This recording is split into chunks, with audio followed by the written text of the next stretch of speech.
Hope you're all doing fantastic.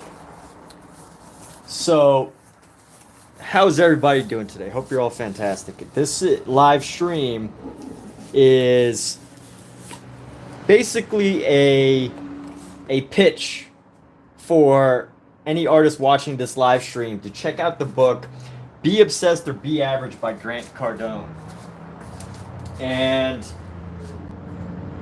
I think that is a key for, I see a lot of questions like, how do I get better at drawing on Reddit? How do I get better at art? How do I like achieve this type of style? How do I do this X, Y, and Z? And I think out of all the things that people can achieve and get better at, art is one of those things that, well, I guess a lot of things, but art specifically is one of those things where you can get better at art, pretty much any type of art, simply by the title of this book, Be Obsessed or Be Average. It's a book written by an author, entrepreneur, business person named Grant Cardone. And the book, again, the title of that book is Be Obsessed or Be Average. And although it's a great read, I think the message is in the title. You don't really need to read the book to... That's what I actually love about the book is you don't really need to read the book to understand the message that's in the title. And basically, I really believe in the philosophy that anybody can get good, which above average, good at just about anything if they become obsessed with it. And that's just getting good at it. But if you want do more, best with anything can be incredibly helpful. So incredibly helpful. It helped me make a lot of good financial choices, and it has helped me. So I actually was able to do pretty well during the crypto boom. And becoming obsessed with cryptocurrency, that was one example of how it helped me during the crypto boom. Now obviously it's not booming anymore, but you become... I'm not promoting financial advice here, by the way. This is just how it's helped me both financially, mentally, physically, creatively, in all those ways. And I feel like just knowing the idea of being obsessed with something versus being just casually working at something. I think it's a powerful message. Not promoting cryptocurrency right now. It's incredibly high risk. It is, it's at a very incredibly risky point that people are not willing to look into. But at a time, there was a huge uptick of interest in cryptocurrency, and I was able to do pretty well with that time. And I think it had to do with me being totally obsessed with whatever was going on there. I mean, I guess anybody could have succeeded pretty well if they had kind of jumped in at that time, but you got to have your ears on the street for these types of opportunities. Again, this is not a pitch for cryptocurrency, incredibly risky. I would say talk to your financial advisors, but I think the first thing people want to know is oh, well, does it help you financially, right? So I will say that it did, as well as other things as well. That's just one thing. There's a lot of factors that you don't have control over with that, but leaning more towards some things that make sense, getting into a gallery show, selling artwork on the internet, becoming better at artwork. All of these things, I think, were just having this philosophy. If you ever feel stuck something with a sport, an activity, relationship, business, anything, I think the idea in that book, being obsessed or being average, is enough to help you overcome that. So anyway, Omizu, what's going on? Good day. What do I think of NFT art? Ireland has 6-day weeks until 2003 when Saturday was added. You love drinking. Okay, Kitty Paws, Nick Hers. So what do I think of NFT art? I think NFT art think NFT art is great. Like, because most NFT art is pretty much digital, and I do love the what digital artists can accomplish. They can create some absolutely amazing and beautiful things. I think NFTs are great for artists who are digital because it allows them to take control of their artistic career. However, I will say that the majority of NFTs, people that are pitching NFTs on the internet, are scammers, bots. So be cautious of that. I'm totally pro NFTs. Of course, it's incredibly high risk, right? Like, just like purchasing regular art, it's high risk. You never know if a community in NFTs is going to take off. You never know if an NFT game is going to take off. You never know any of these things. But for a digital artist, I think NFTs are absolutely fantastic. It's a great idea to, go on a platform like OpenSea, and if you're a digital artist, to upload that art. And we're talking not just digital art like Photoshop, painters, like digital painters, but I'm talking like 3D artists, musical artists. Like, if you can build an audience there, fantastic. But again, risky, requires a lot of work. It's not easy. You have to put work into it, and it depends on adoption. So I consider NFTs about as similar as physical art, right? I don't think it's different as far as an artist trying to make something and sell it, except NFTs help protect people digitally, whereas physical art, you're always going to have people that are creating forgeries of things in real life. But that said, I am pro NFTs. I am not pro NFT scammers. I am very anti NFT scammers. And you just got to realize that 99.99% of people trying to talk about NFTs on Instagram that message you are scammers.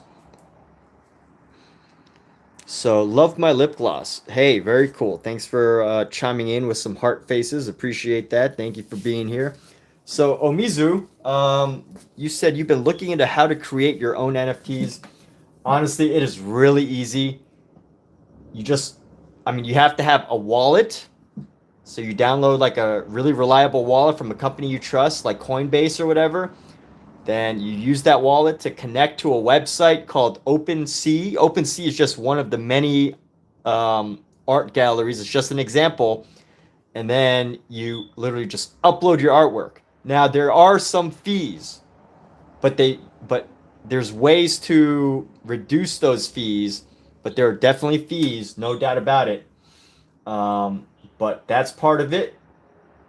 Now, those are typical fees. I'm not going to go too much into detail about how to actually like set up an NFT, but that's really that simple. If anybody complicates it any more than that, they're either building an entire series, like they're trying to build a community or a video game. That's a possibility. But to upload just as an artist, to simply just upload a piece of artwork, you know what? Omizu, since you're here, I'm going to do a demo for you, okay? I'm actually going to demonstrate exactly how to create and upload an NFT in like 45 seconds. All right, so here we go. Let me find one of my wallets here. It's not complicated. Honestly, it should... I don't even know if I have a wallet. I should. I stopped doing NFTs a little while ago, but let me see. All right, so...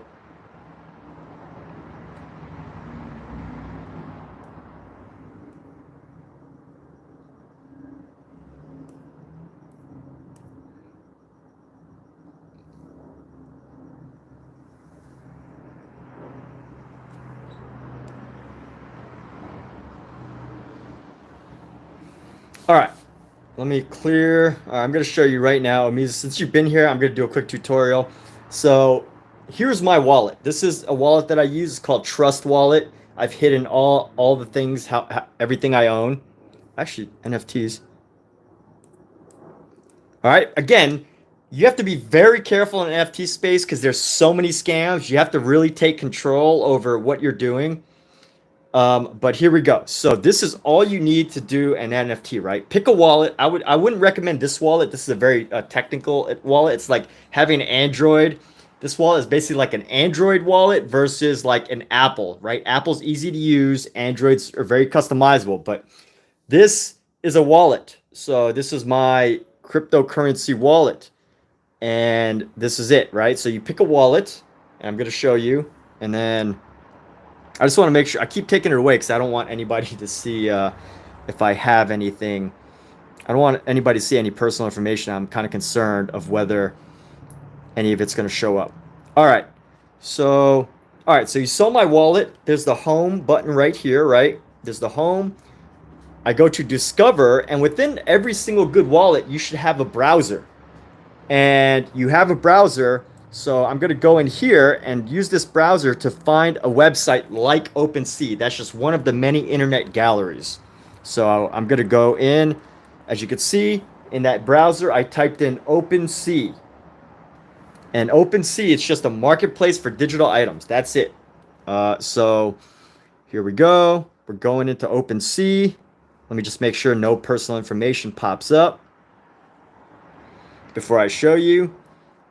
All right, here we go. So I'm on OpenSea through the wallet. I went there through my wallet. And here we go. I'm just going to click log in at this point because it's going to connect automatically to that wallet.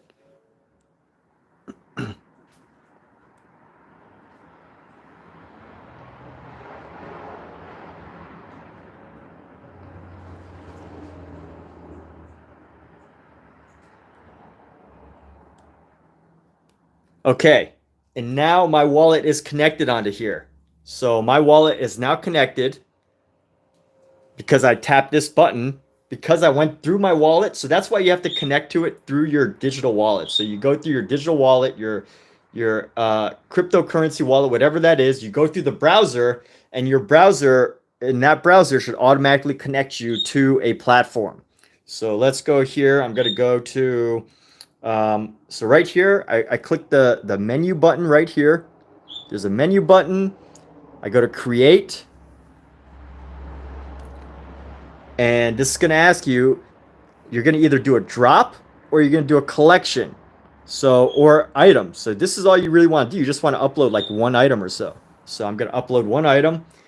And this is it. Like right here, I'm going to upload a random image. This could be any image that I'm going to use as an art piece. So here we go. I'm just going to pick any old image. I'm not actually going to do it, but just for example's sake.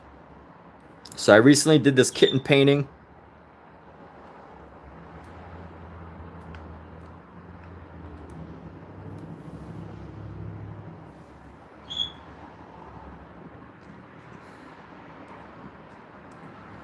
All right, so as you can see right here, I have uploaded my recent kitten painting. This could be any image that you do digitally. It could be an MP3. It could be all sorts of different things. And then, you fill out this information. You pick what collection it's going to, the name. So let me just fill out this information right here. Painted kittens, supply. Let me say one supply. So you tell how many of these you want to offer. I could add a link. And then I could click create. And let me just make sure when I tap that, nothing happens. Nothing pops up. That would...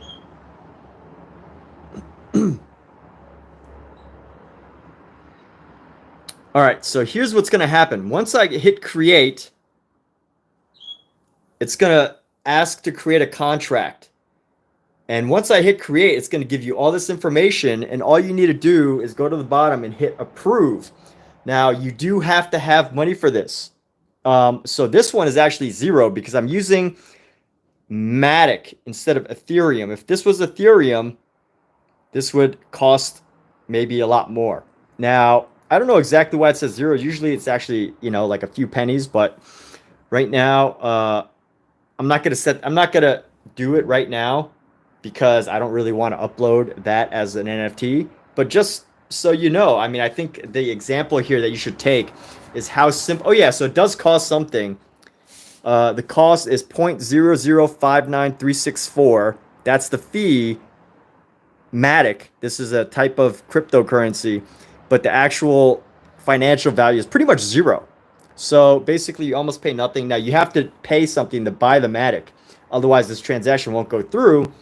But you get the idea, right? You saw how easy that was. All I had to do again was go into my wallet, go to the browser, look up OpenSea. Any good wallet should allow you to easily access OpenSea. Connected my wallet, and then now it's just asking me to approve the upload. Basically, the only extra step other than uploading to any website with an NFT, the only extra step is that you have to approve it because it's applying to some blockchain, right? I'm not going to get into that technicality, but it is pretty much as easy as uploading a picture to Instagram, except because it's going onto a blockchain, that's all you need to do to mint the NFT, and then from there, there's just a couple extra settings. But again, you do need some financial considerations. There's a lot of scams. If people are telling you they're going to help you, I mean, there's nothing wrong with someone saying they're going to help you or manage your NFTs for you. But you want to be smart about that, right? Like, what's their fee? Once you pay, is it instantaneous? So usually it takes a second.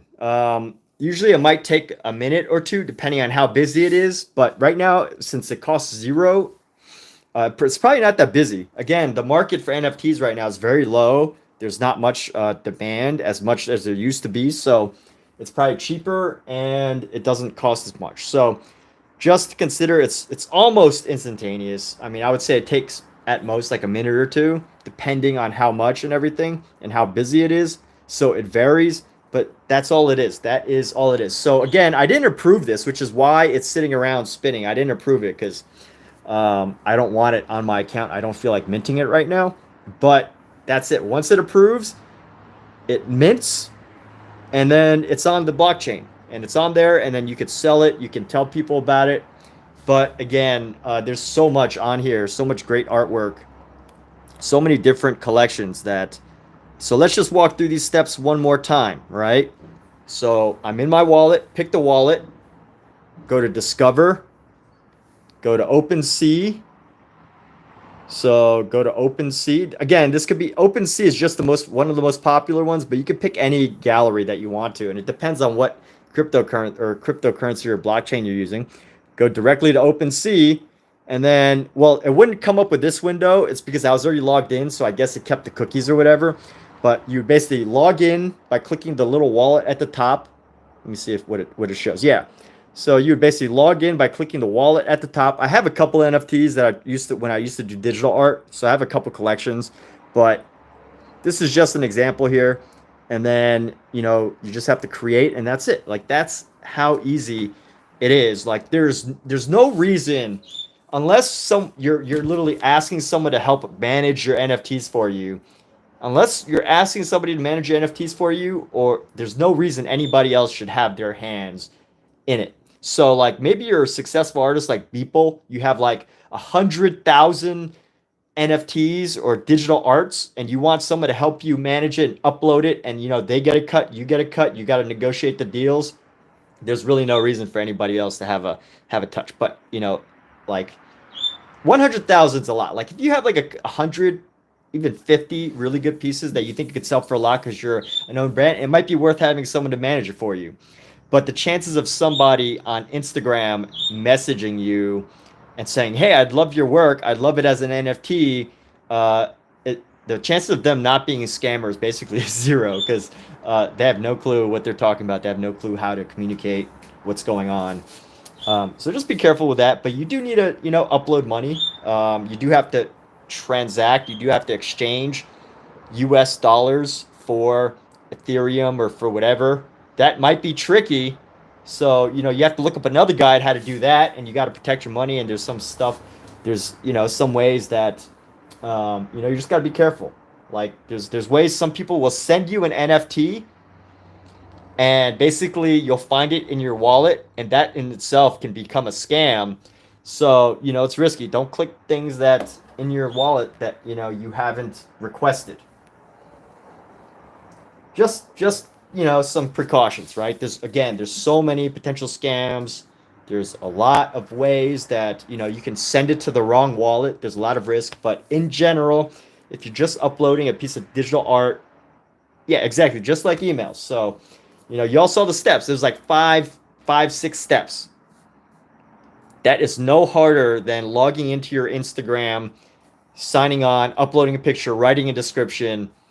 The only difference is that you need the extra step or two because it's on the blockchain, which means that it's becoming a permanent fixture of this digital space for eternity. That's it.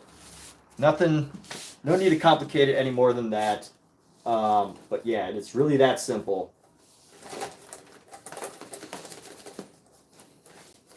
But yeah, if you have a couple pieces that you want to experiment with, if you're a digital artist, a 3D artist, a musical artist, just try it out. It might cost you like, I mean, you might want to start off with like $20 to put onto the blockchain so that you can, you know, because what can happen is you'll start uploading stuff and then it'll be like, oh, you know, you need to transact. There's a lot of transactions that can happen. So, you know, you're going to want like a minimum of $20 to make sure you get the hang of, you know, understanding the fees and stuff. But, you know, in general, the process is easy. It's the understanding how the blockchain works and, you know, making sure that you know how these transaction works that can be a little bit more tricky, but I don't really have time to go into that right now.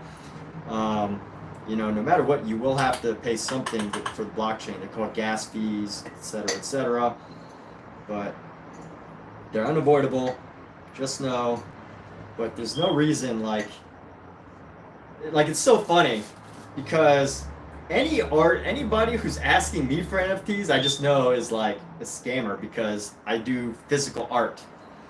The only way an NFT would work for physical art is if it was like a really successful company, say Saatchi Art or Hauser Wirth or Gagosian, that they had figured out a system to tie some sort of barcode or identification to a physical painting, and they put that on a blockchain and declared ownership of it in some way. That would be the only way.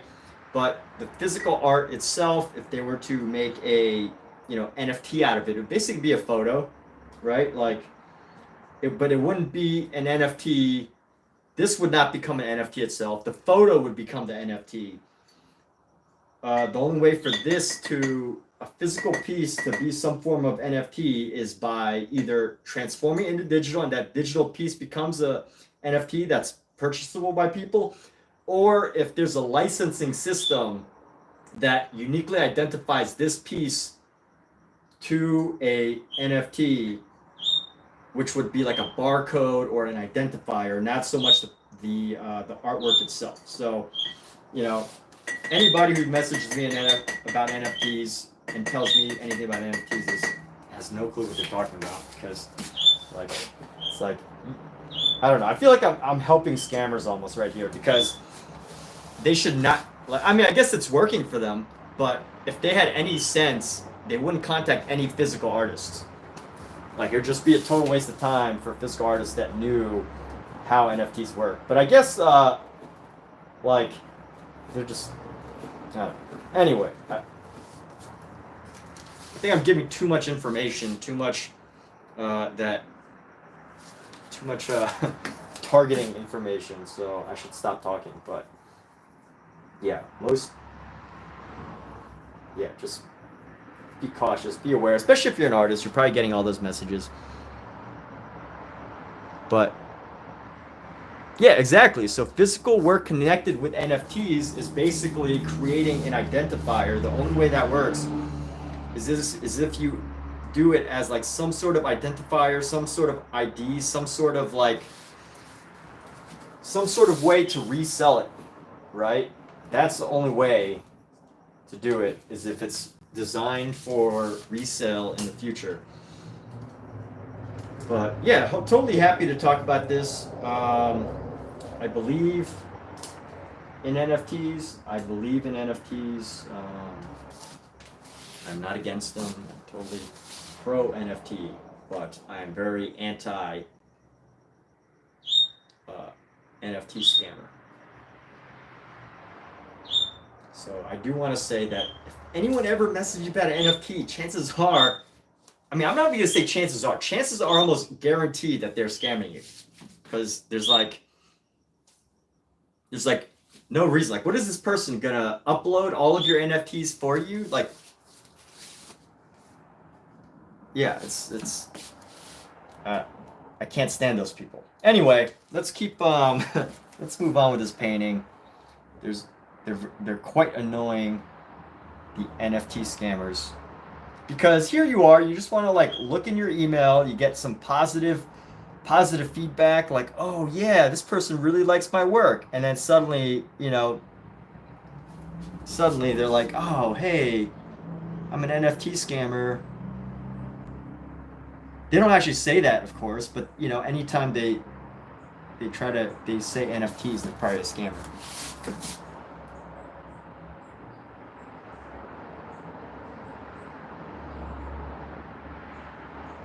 But here we go. Pretty excited about yourself, little guy. You're learning and doing the process yourself. Yeah, I mean, for an artist who's not a huge name, right? Damien Hirst obviously has teams of people that are willing to, manage to negotiate a deal with him, to, that have an interest in protecting his work. But if you're an indie artist still looking to build a brand for yourself, there's you can't really do it yourself. There's no reason to get anybody else involved for the most part, unless like you have someone you really trust and you just want to hire them to like upload a few NFTs for you under your supervision. Like, because they do have to access your wallet. Because what happens is if it's not attached to your wallet, so let's say you give a bunch of photos and you're like, hey, dude, you can upload my work as NFTs. And what happens is if it's under somebody's wallet, they will get the future sale of the piece, right? So they'll get the portion of the future sale of the piece, which means you either have to really trust that person to pay you if it resells, or you basically have to give up your rights in some way, which a lot of people do. Like, as soon as I sell an original work, depending on what kind of contract I've negotiated, I've pretty much allowed them to have rights to reproduce it. Like, just one of those things, depending on your contract. But anyway, is there a size limit? I don't know if there's a size limit, honestly. I think just now when I was looking, it said 50 megabytes, but I feel like there's ways to increase that or to find another platform that allows for bigger stuff.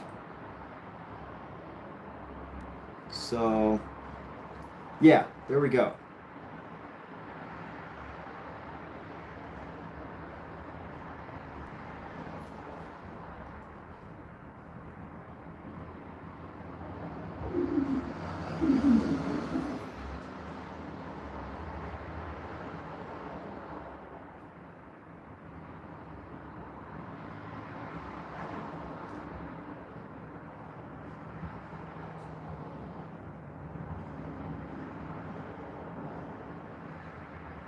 So here we go. Glad to have these conversations, so no need to apologize for pulling me into that conversation. I really enjoy talking. I like talking about technology, NFTs, things like that. And if I can help someone make it easier, I actually wrote a book about this. I actually wrote the book. I co-wrote it with another NFT friend of mine. It's called The Simple Artist's Guide to Forge a Path in NFTs. And I stopped doing NFTs myself, but the ideas in the book are still helpful. So that should still be on Amazon if anyone's interested in it. It's a very helpful book. It goes in depth about NFTs and like, you know, various scams to be aware of. But the idea is pretty much standard stuff, you know. I don't even remember if I did as in depth of a tutorial as I just kind of gave just now, but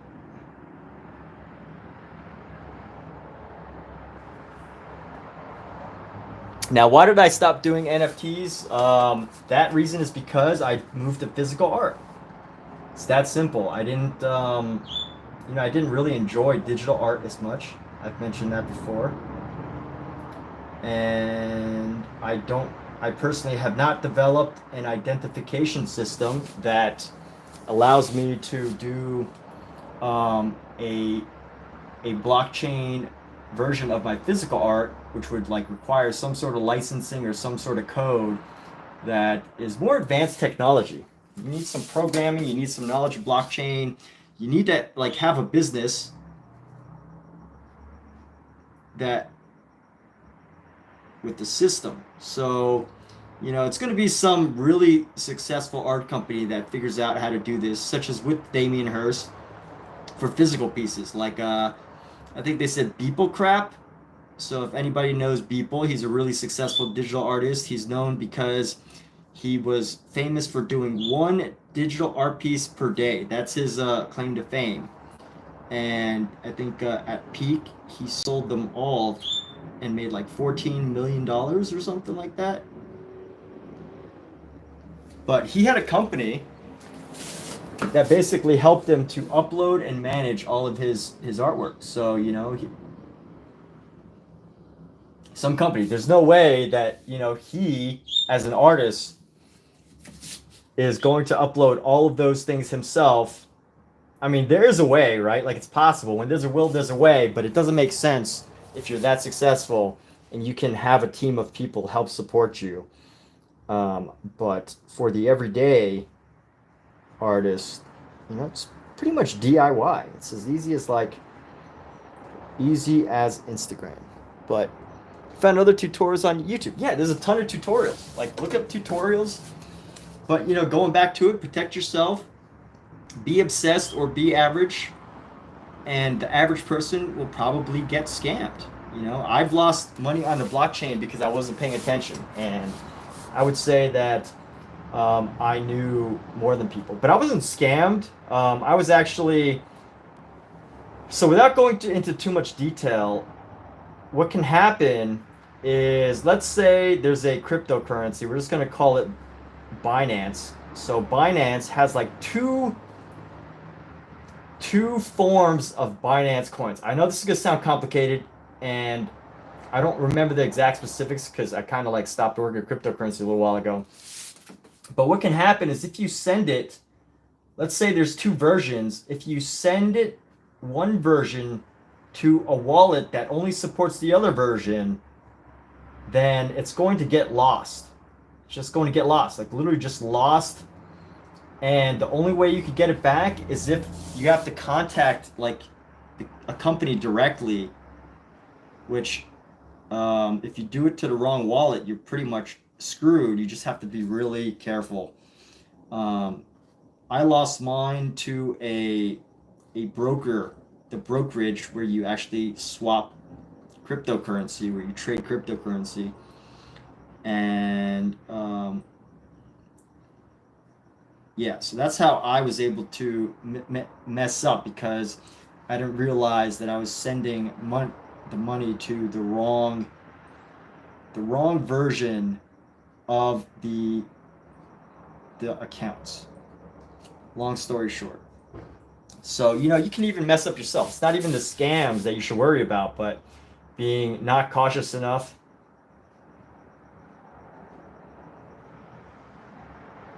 Just trying to work too quickly. And this was when I had already, you know, become pretty savvy with cryptocurrency and blockchain. It's just a lot of mistakes can happen when things are moving fast, you know? So, here we go. We're going to move on to the next part. Look it up, tutorials on YouTube. Yeah, tons of tutorials, but, you know, hopefully this was helpful in some way. And yes, so conclusion here, I'm pro NFTs. I think it helps to empower digital artists. But you know what? There's still so much going on. There's scams. It would be so easy for somebody to just go on Instagram, take people's digital art, and then upload it onto the blockchain, and they're kind of like, technically, according to the blockchain, they own the right to that forever. Like, it's on the blockchain. They put it there, and there's no way to remove it. Now, I don't know if like OpenSea itself, like, if there's a way that fans and supporters and legal teams can block it or can say, hey, this is not the original artwork. You can't sell it on a blockchain. I don't know what sort of things are in place for that, but hopefully there are. And but once something is on the blockchain, it is there. So there are people probably right now who are just surfing through Instagram or Pinterest or whatever, taking whatever digital art they think will sell and then trying to claim it as their own and selling it as a collection, and they might even be successful at it. But so there's still a lot that needs to be taken care of as far as NFTs go. But for now, the technology is here. The opportunity is here for artists to experiment, to play, to build up. And you just gotta take it into your own hands. But it's exciting and scary at the same time. Just be aware, right? But the more you know, the better. The more you know, the better it can be. So, and look, like, Mizu, so every time someone uploads something, it does cost them money. So just be aware of that. It costs, there's a cost to it. So the chances of someone from, like, I don't know, any country who doesn't really make that much money, their income is like, their cost of living is low, but also their income is low compared to, America or whatever. Every single time they upload, they're taking a risk. So the chances of them stealing a digital artist's work, is fairly low because there is a cost to it. You'd have to really believe in the artwork and then, take the risk of being on there and taking it. So, and then they have to discover you, right? Like, they have to find you in the first place. Which, I guess if you're being messaged by NFT scammers, you're on some radar. But, it's not without a cost to them. And I think that's where the majority of scams are coming from, is outside of Western countries. Or at least that's where the scammers are highly focused.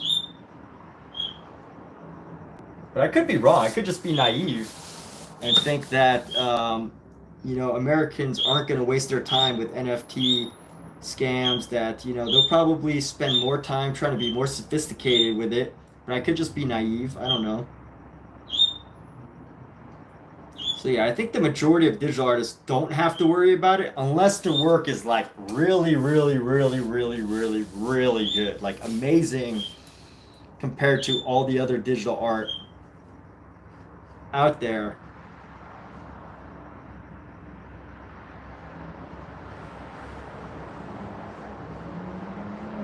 And I'm talking like maybe a 3D model that is just absolutely incredible. That totally stands out among everything else. So I don't really think the average person has to worry too much about it. But, just know what's happening. Be aware, be conscious, stay alert.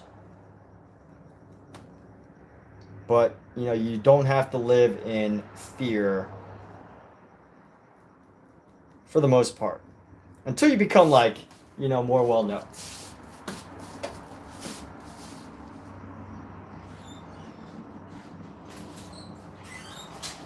Hi. Hey babe, I'm streaming. Okay? Yeah. Okay.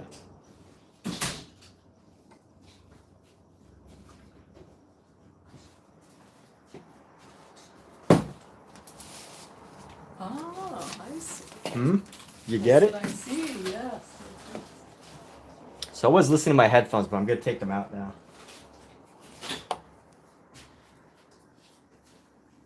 I'm gonna go meet the client. Okay, cool. All right. It's on the way. What's on the way? Our house is on the way. Oh, okay. On the way where? Studio City. What's in Studio City?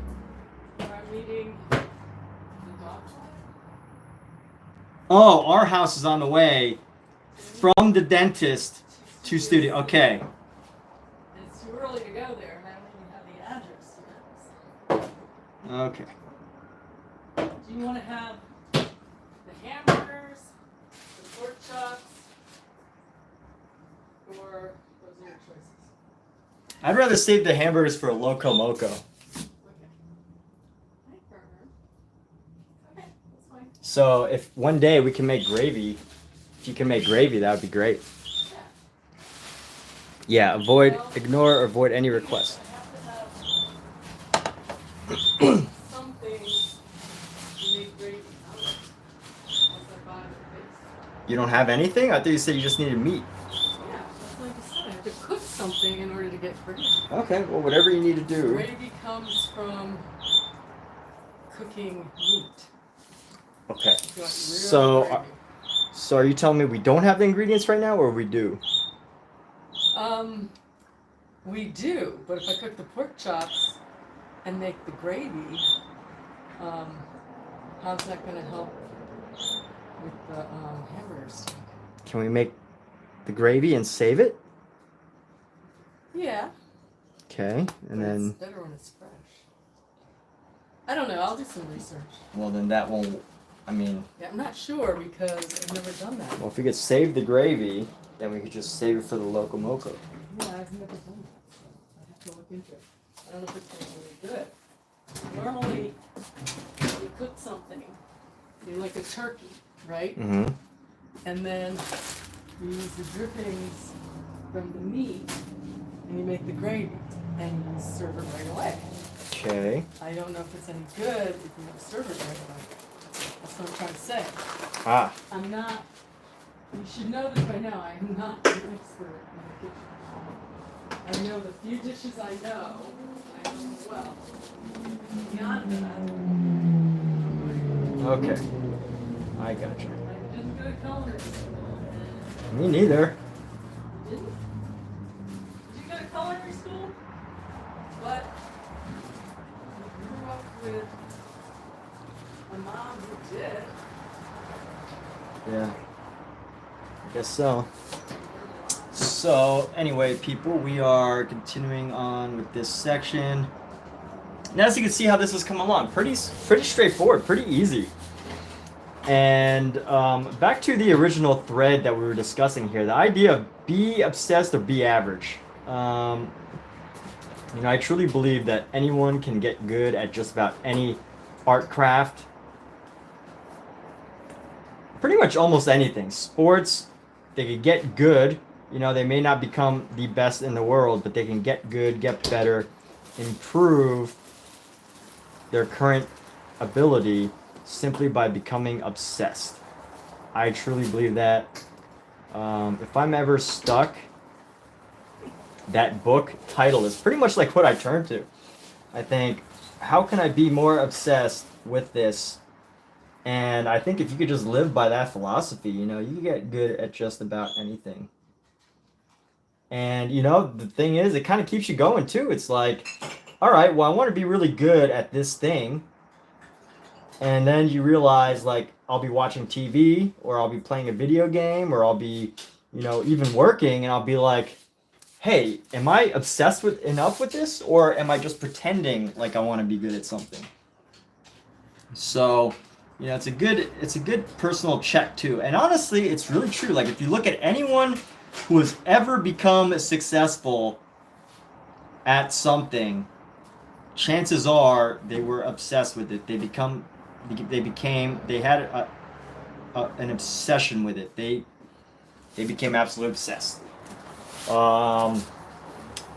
What's the guy's name? The guy who created Walmart, Sam Walton, was absolutely obsessed with retail.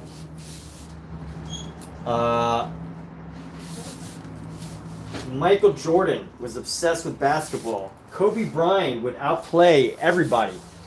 Vincent van Gogh, although he wasn't successful although he was only mildly successful during his lifetime,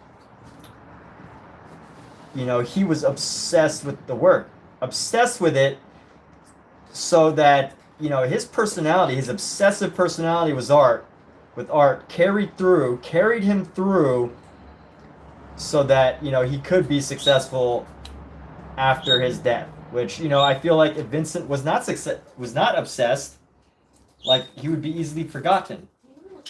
Picasso became absolutely obsessed with Cubism. He would spend the rest of his life painting Cubism and things like that. Who else? I mean, we can all think of somebody who would become obsessed with things to get really good at it. Quentin Tarantino, absolutely obsessed with films. Like he can just talk films all day long, right? He can talk about films, talk about filmmaking. Like that is his obsession. He's been obsessed with that since he was a child, like all the movies of the 70s and everything. So anything, like there's so much evidence that supports this that I probably don't even have to share my own examples, because you really, like myself as an example, it's like whatever, right? Like I've been painting. You can have whatever opinions of my paintings that you want. I think they're pretty good. I think they're above average, but everybody's got their opinions, and I think that the way that I was able to do that was just living by the philosophy of being obsessed or be average. And if this painting's not above average, which anybody could pretty much make this, then at least one of my other paintings is, and the only way I was able to achieve that painting was by becoming obsessed with it. So it's actually good advice, because you'll be able to see things way better at the thing in everyday things. Can you explain that? I'm kind of confused. So let me say that out loud again, so you can kind of like hear it from me and why I don't get it. So wait, that's actually good advice, because you'll be able to see ways to get better at that thing in everyday things. So I feel like if I repeat it a few times and think about it, I might understand, but help me out here. I'm trying to paint at the same time. And yes, help me out here. Help me out here, friend. Quadruple A.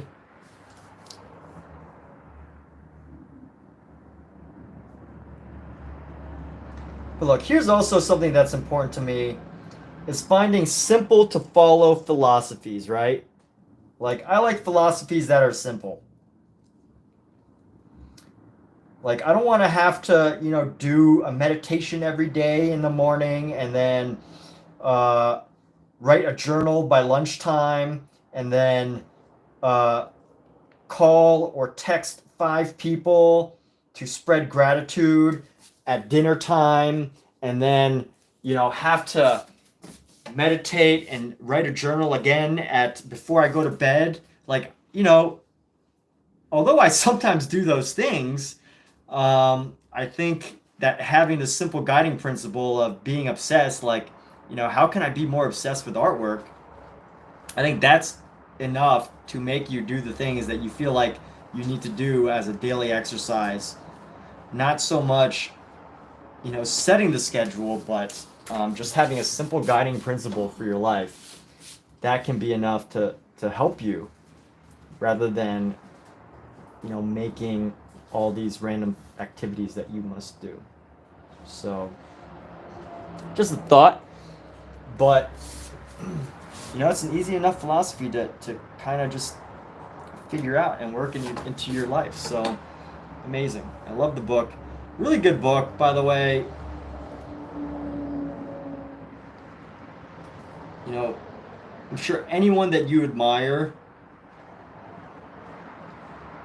is someone who is probably obsessed. You know, your parent.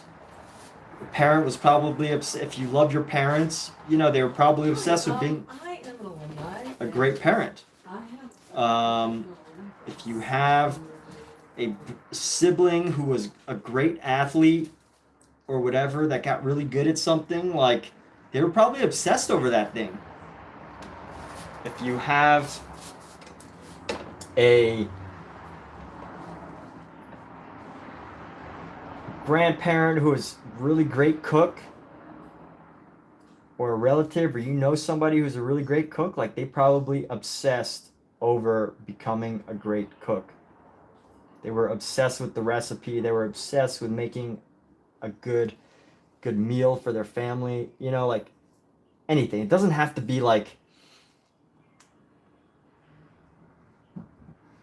this thing that makes you good externally, or, like, you know, appears externally, but just be anything. Maybe you don't strive to, you know, maybe your only goal is to become obsessed with drawing stick figures, right? Like, things like that. I don't know. I'm just making stuff up at this point, but trying to support the idea. But, you know, we all pretty much get what I'm saying. I don't need to explain too much more, right?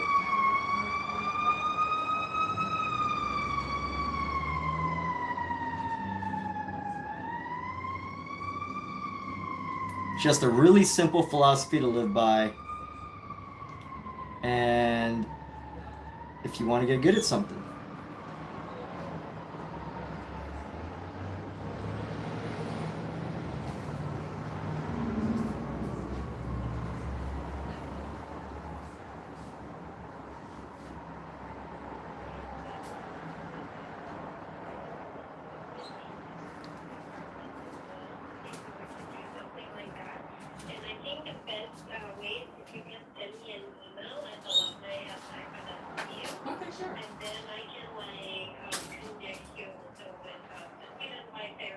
And here we go. So we are finishing up this line work right here. Some nice tight line work right here. And then we are going right here. So here we go. Painting in this red line right here. It contrasts just enough from the rest of it. And good. Space it out, spread it out, even out the thing, and got it. So the average person can walk through a marketplace and read the sign, just move on. Person who loves calligraphy would examine them. Yeah, exactly. Becoming obsessed. Like, how can you find the things that you're obsessed with? You're gonna notice it in your everyday life. You know, so exactly. That's a great example. Quadruple A, very good example. So here we go. Continuing on, we're gonna clean up this brush. And once we clean up this brush, we're gonna go wipe it off. And then there we go. So once we wipe it off, as you can see, even with the mineral spirits, some still gets left on. All the mineral spirits does is help to make some of the paint a little bit more liquid, so it can fall off, and that just helps it a little bit further. And yeah, it just helps to make it clean a little bit better. And when it cleans a little bit better, it's easier to work with. But mineral spirits doesn't clean the brush itself. You still have to put them to work to wipe it off on some surface. So we have that. But now we got the red. All right, later. So now that we got the red, we're gonna go ahead and do another color right next to it. You can do it underneath, but I gotta peel it off. So there's a little bit of tape that we're peeling off, and you know, little by little, we are. Oh, her little issue there. But yeah, just being obsessed. It's okay. Like, you know, again, the book is really geared towards an audience of people who want to get really good at something, right? The book is not for, the everyday person who's okay with just like whatever. So just be cognizant of that. Like, if you don't want to get good, it doesn't specify what you have to do. It just specifies the idea that, if you want to do something even greater, all you need to do is be obsessed. I think it's a good philosophy, a simple philosophy that can help. And you know what? There's this I know some people are like very anti-achievement, anti-ambition. They say the world's moving too fast and, people need to slow down. And, I agree with that to some extent. But if you want to get good at something, if you want to get above average at something, I think it really is as simple as becoming obsessed with it. Now, the actual actions, the actual activities, the actual things that one must do to be obsessed, whatever that means, that's for every individual to pretty much discover. But, the answer is there. So that is from the book Be Obsessed or Be Average by Grant Cardone. Highly recommend reading it. It's not my idea. That's why it's in quotes. But if anyone feels like they need or want something motivational, inspirational to read, I highly recommend that book.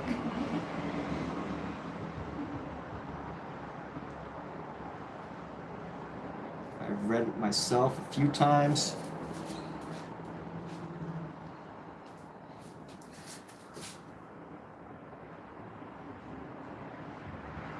But what's great about the book is I feel like Grant Cardone, the author of that book, did a great job of just establishing the idea in the title. Like, there are people who feel like they need to read it, such as myself, to get all of the ideas, to like find that one answer, to find that one solution to help them with something.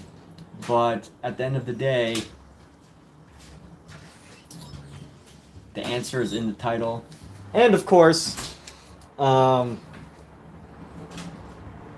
just like to get good, right? It doesn't say, hey, it doesn't promise massive levels of success. It just says if you're gonna be good or be above average, you just have to be obsessed. That's it. It's simple, it's straightforward. And I guess not everyone will agree with that philosophy, but it's very helpful. Like maybe that is the magic secret. It's just living by one simple philosophy and constantly discovering what it means to do that. And I've definitely seen results in my own life. So there we go.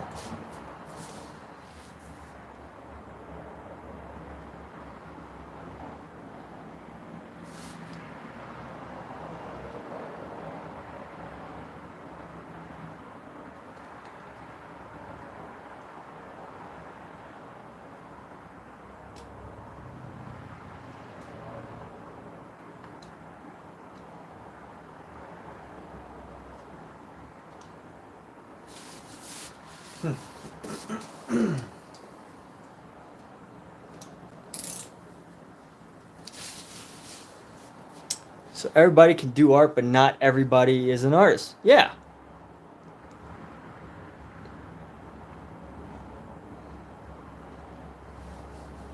By the way, I think my title specifically states painting. So, I'm saying generally, if you want to get good at painting, I'm not saying, and I would think that the title is true, that if you want to be an above average artist, you just have to get obsessed, right? I would totally agree with that statement as far as the book is concerned, but I think specifically I made the title about painting. Because that is a physical activity, whereas becoming an artist is a subjective state of being versus a person who participates in a craft, right? I guess an artist technically participates in a craft, but you know, it could be a wide range of crafts. So I could be wrong. Maybe I didn't title it that way. But yeah, everybody can do art. Not everybody's an artist. Totally true. What decides if someone is an artist or not? I think that is a personal choice. I think the only person that can decide whether they are artists or not is the person themselves. That is a personal choice. And all you really need to do, at least today, I mean, I think back in the day, you know, times were different. Back in the 1400s, you had to be a part of a royal family, or you had to be in cahoots in a relationship with the artisan, the Catholic Church, the king or queen or merchant family or artist family, or associated with somebody incredibly wealthy in the 1400s in order to be an artist. But today, you know, I think you just have to be willing to call yourself one. And then let the pieces fall into place from there if you can, right? Like, not everyone can, not everyone will. Most people will have problems, right? But there we go. That's my philosophy. What does everybody think? Feel free to critique, criticize, disagree, agree. You know, Magnus, seems like Magnus has an opinion on this. I'd love to hear your opinion, Magnus. You brought up the conversation. Let's carry it forward. Let's carry that conversation forward of everybody can do art. Let's discuss. We can agree, we can disagree, we can debate, we can... You know, I know I'm the one live streaming here, and most people do not feel comfortable when people disagree with them. But hey, I can appreciate a good opinion, a good disagreement, a good alternative fact, an alternative way of seeing things. I can do that. I am flexible. So let's hear what has to be said. So you like the answer because you just remember the people getting hate for not being good enough to be an artist, and I just think, who are you to get to judge that? Yeah.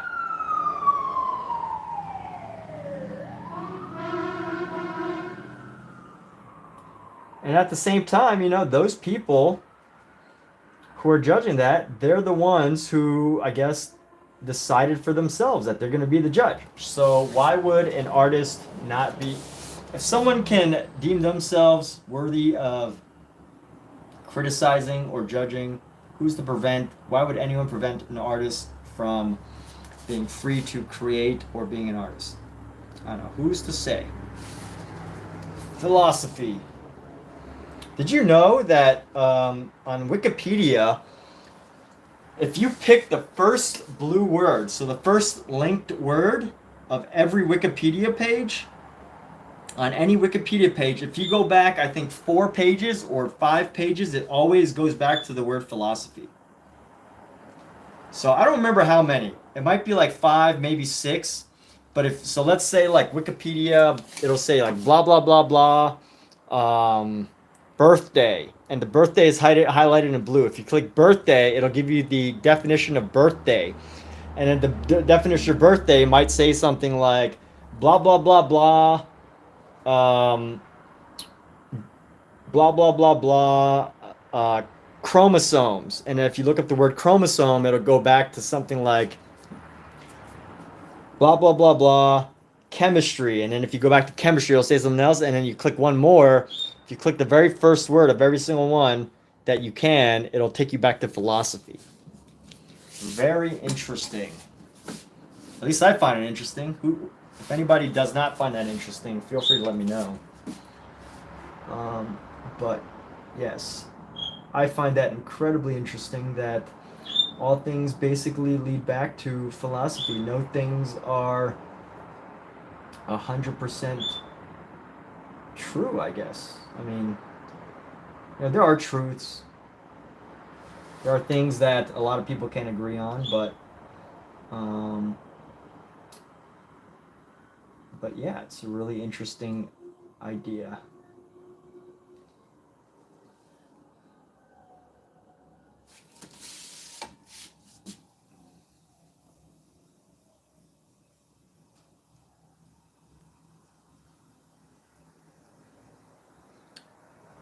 All things lead to philosophy. So here we go, painting this down. Let's go across here.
So here we go. You went to Mercury, Wikipedia, and took 13. You really? Okay. I feel like that would have taken less. Let me check it out. Maybe I explained it wrong. I feel like Mercury would be a lot less. Maybe I explained it wrong. Maybe it's like every second letter or something, but Mercury Wikipedia.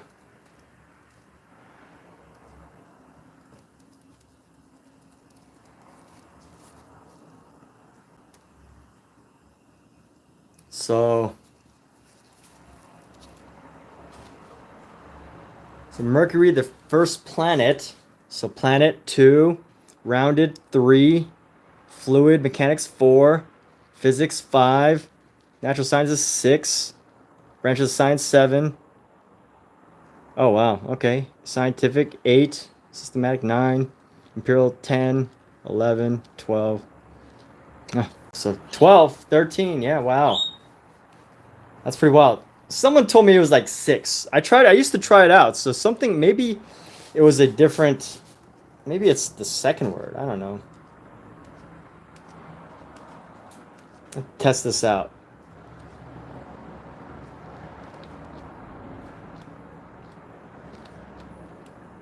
Maybe it's the first one after the main definition. Sidereal 1, 2, 3, 4, 5, 6, 7. Must have changed. I swear back in the day it used to be like 6. But what's up, Danny E? On a Van Gogh piece while I've been painting. Cool. Is there somewhere I can help you show it off? Is it posted anywhere? Have you been sharing updates? But you know what, Quadruple A, I really appreciate you taking the time to test out the things I say, and helping to correct me that that what I thought was true is not. I really appreciate that. And I know I've tested on a lot of things, and for whatever reason it worked before, but I don't know, I guess today, definitions have changed so much that it's not the same anymore. I don't know.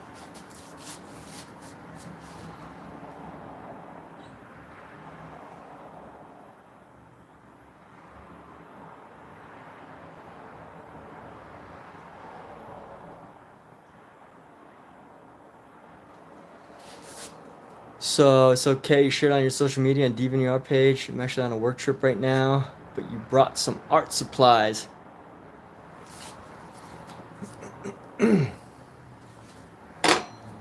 That's It's great that you have time to work on artwork while you're at work. I have that. I'm fortunate too that sometimes when I'm working, I also have the opportunity to draw and sketch because there ends up being a lot of downtime.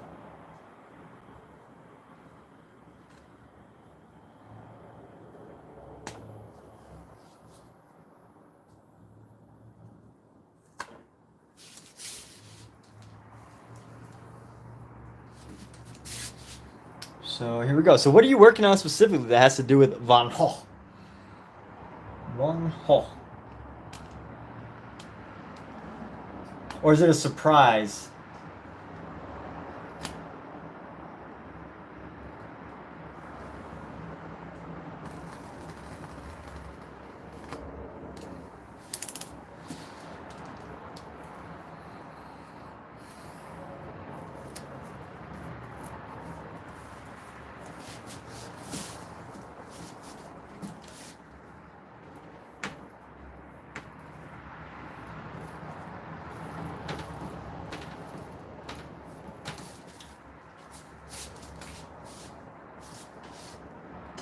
Weather.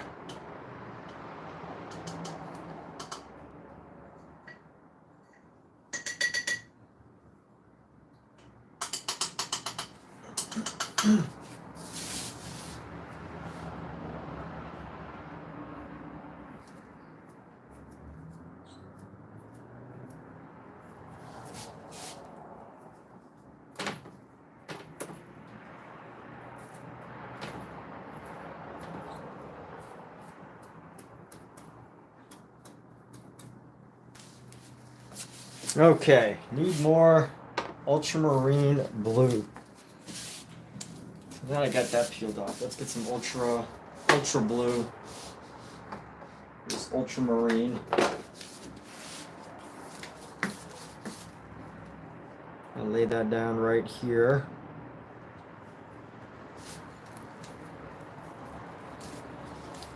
So we can kind of see what's going on, right? Get to kind of see the cat coming along. It's cute, it's fun, it's dancing. It's got a variety of colors. Creates like a little interesting illusion. I like it. I like the way this is turning out.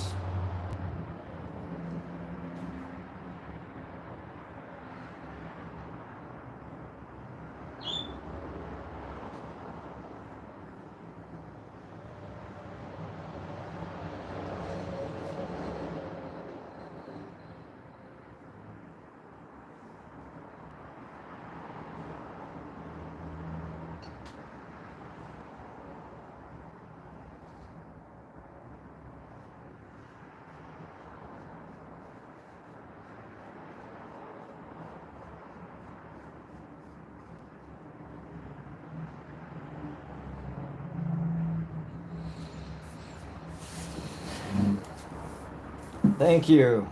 All right. So people are liking it. Very fun.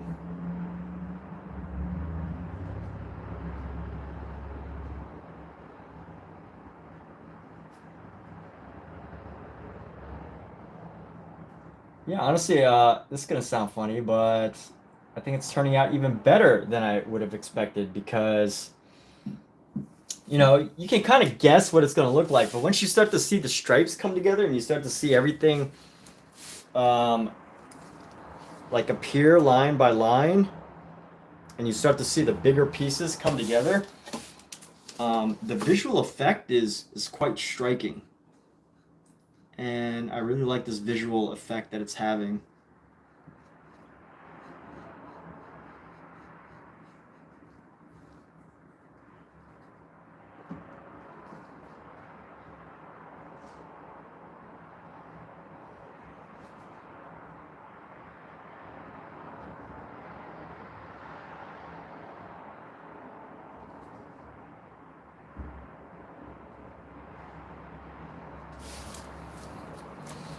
So you like the sort of chaotic it is. It's hard for you to imagine how it'll look like at the end. Yeah.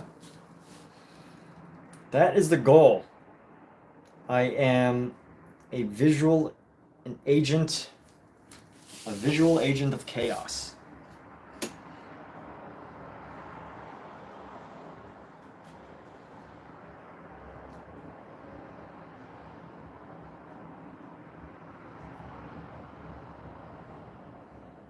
And I think I heard that term, Agent of Chaos, from David Cho. So David Cho, if you see this, I just want to credit you for that term, Agent of Chaos. Just popped in my head. But he's probably not the first person to come with that either, so.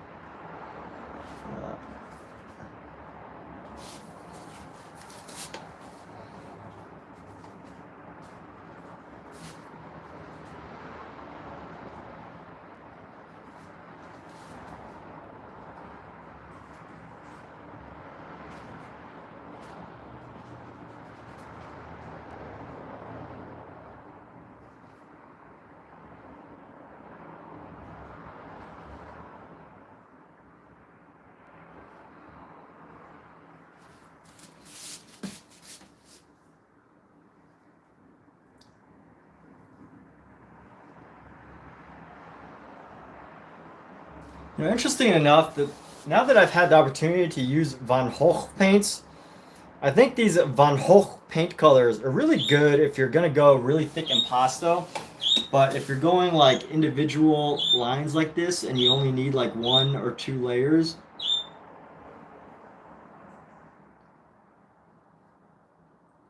the Van Gogh paints can be a little bit difficult to work with.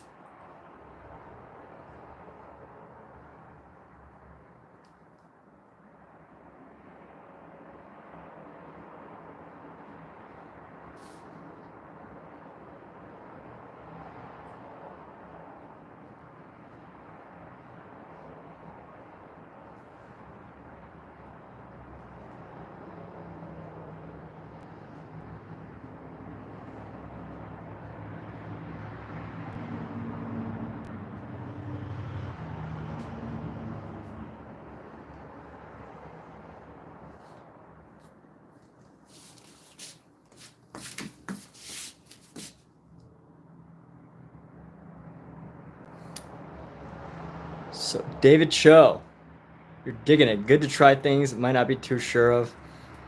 So Mizu, how do you feel about David Cho? Are you a fan? Not a fan? I love his new Instagram videos. So David Cho makes these really interesting Instagram videos. They're like tutorial videos, and I think he's serious about teaching art in his Instagram tutorial videos. But at the same time, he's also like joking. He's like making fun of it in a way, but I think in a positive way. Like, you know, it is his philosophy and approach to art, which I think is very powerful.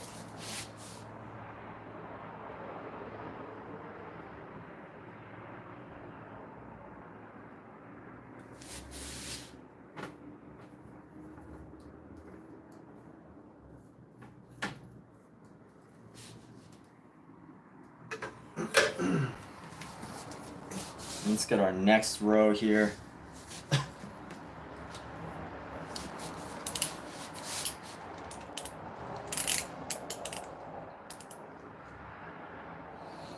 Hey, Omizu. I don't know if you want the pressure of this, but I was gonna ask you to pick the color for this thing right here. And I'm gonna do something unusual where so like all of this seems to be stripes going directly across like different colors, but I think I want one object here that's going to be one flat color, only one color. So this object right here, if you want the pressure for it, go ahead, you can pick a color, and it's going to be you know, an homage to Mr. Omizu, the artist. But yeah, so this is like a really dark green blue. This is like a really dark muted purple, a light bluish gray, really light blue gray, almost silver. This is like a light green and then like a salmony orange. So if you want the challenge, say black right here.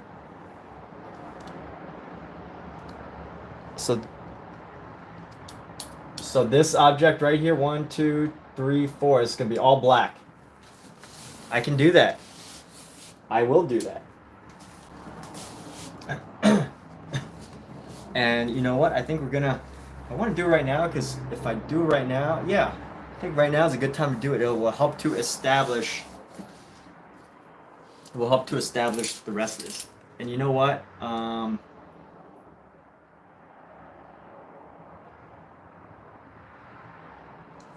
Let's see.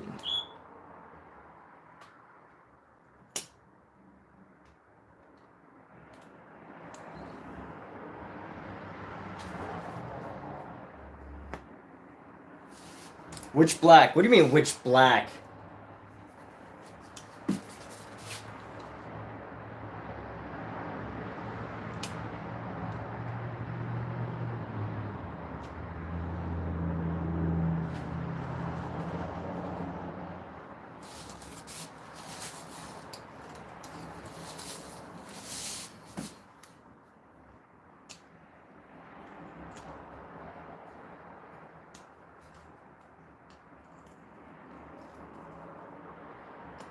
Oh, I only have ivory.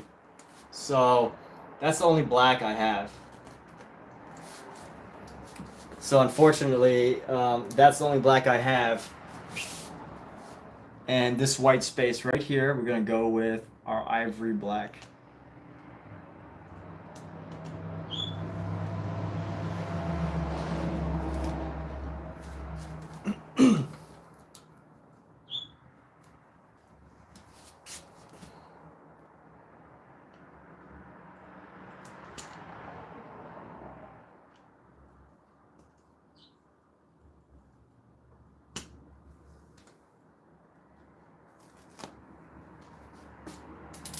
Okay, that's the one.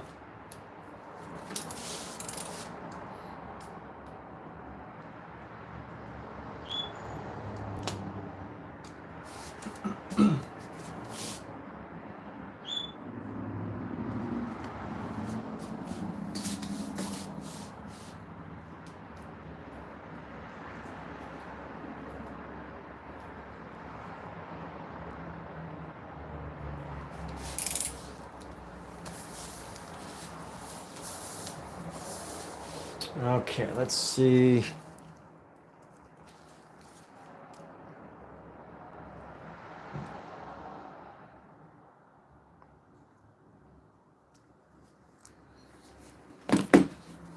All right, let's find one of my blacks. Maybe I have another black. No, this is... that's Prussian blue. There's no black in here. That's kind of cool. All right, so ivory black. I got one ivory black, and I got, what other colors? Yeah, pretty much just ivory black. I have no other type of black.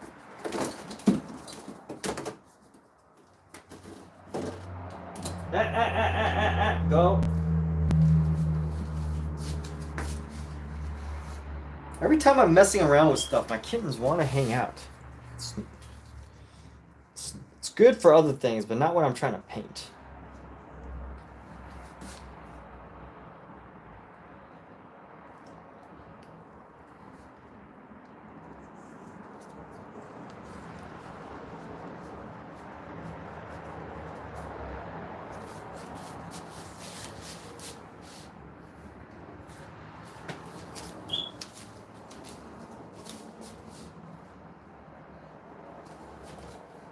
All right, so here we go. Let's go with our ivory black here. Just gonna go right into this piece.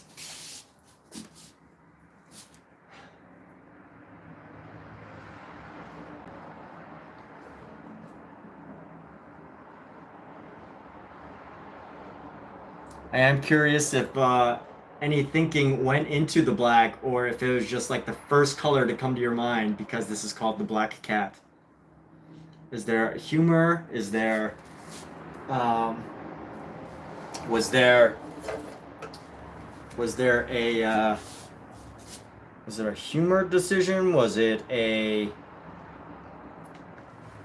choice because you got put on pressure and you just felt like black was the first color that came to your mind? Is it a color combination that you feel like works? Is it, what sort of reasoning?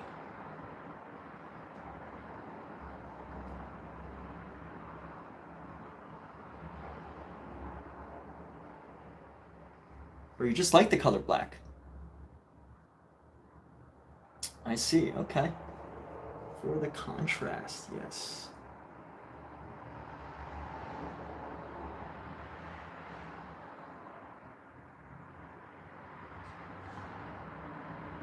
Well, hey, if it was instantaneous, it was either it's on your mind or it was influenced by the idea that I've mentioned black as a color multiple times for this because it is called the Black Cat. So I was just curious if there was like, you know, what sort of idea prompted this color.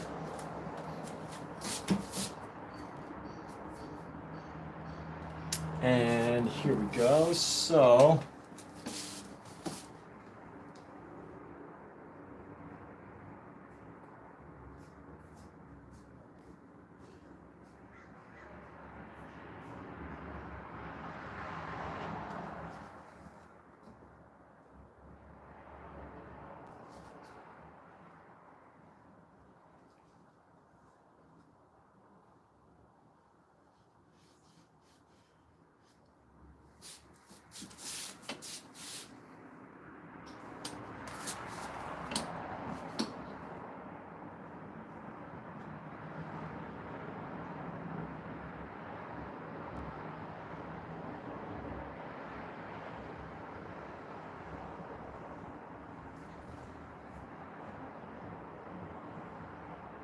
right, absence of color.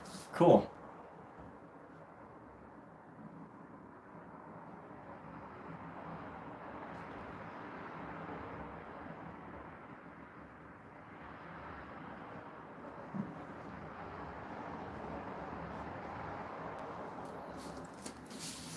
All right.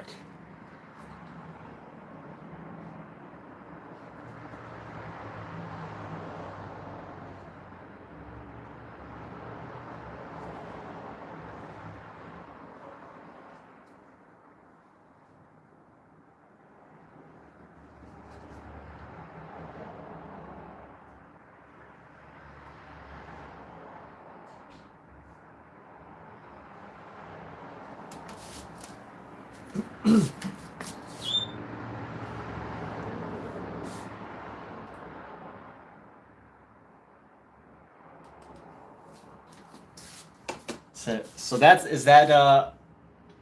the idea. That's cool. I like that idea. It's interesting enough. Yeah.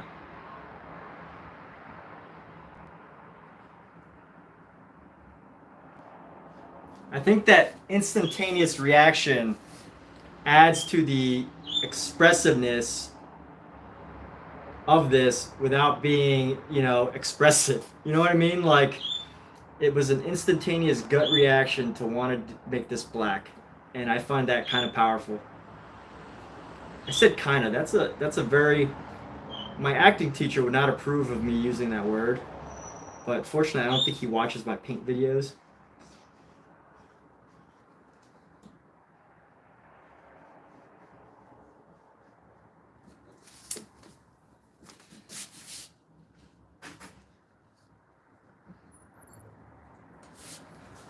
Yeah, it is kind of neat. It's like this, just like this hole that's in the painting.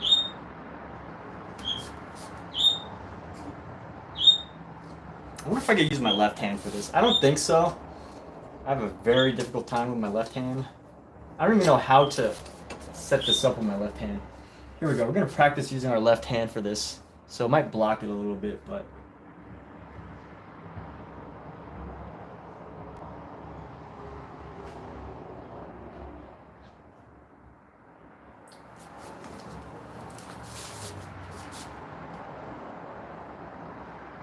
Oops. That's not going to work.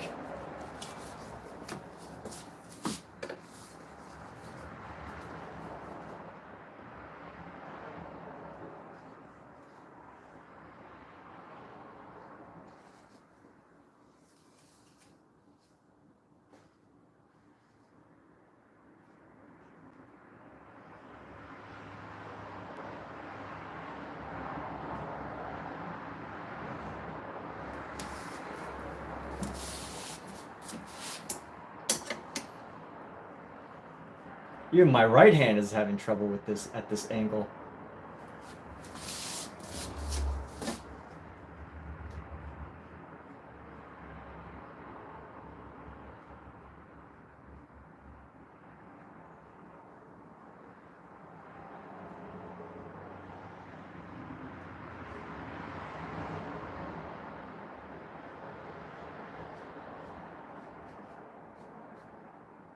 All right. So we've done it. And the only thing is I need to smooth it out a little bit because the one thing about black is it is highly reflective. When there's a bright light on it. And if it's not smooth, it'll like reflect white light all over the place. So there we go. That's a pretty cool effect. All right. So Omizu. I appreciate Omizu's contribution to this painting.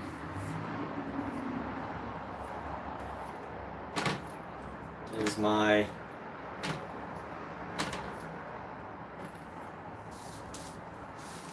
I'm thankful for the ideas, for the brainstorm.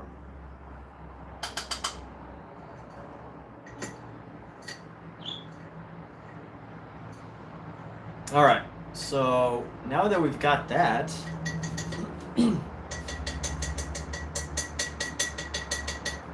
I guess we could keep playing around with various colors.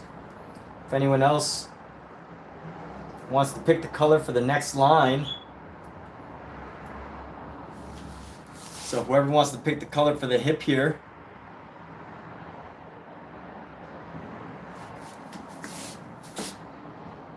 can go with that, except Omizu, because Omizu already got the pick color.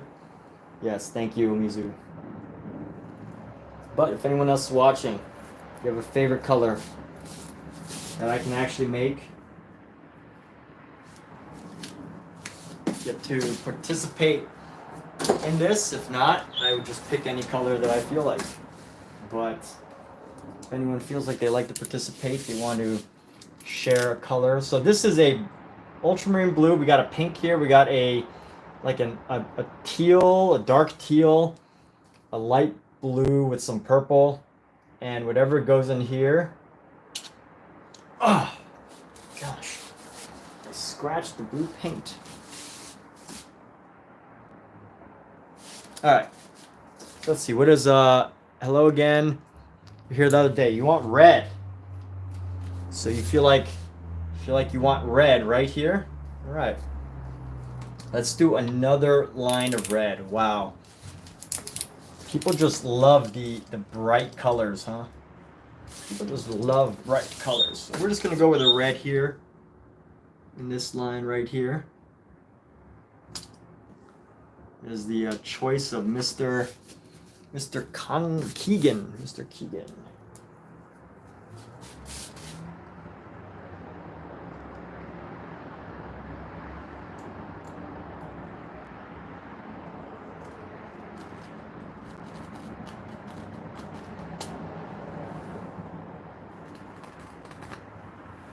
Most community-driven art doesn't always turn out that great, but I trust the judgment of the people here. So, let's clean off this brush.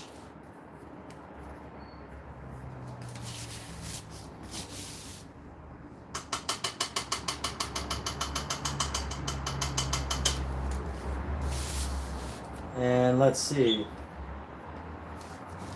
Let's do a red. Let's do this red. Red, baby. And I'm just going to go with a straight Azo red here. So straight with the Azo red. Boom. Nice pure Azo red.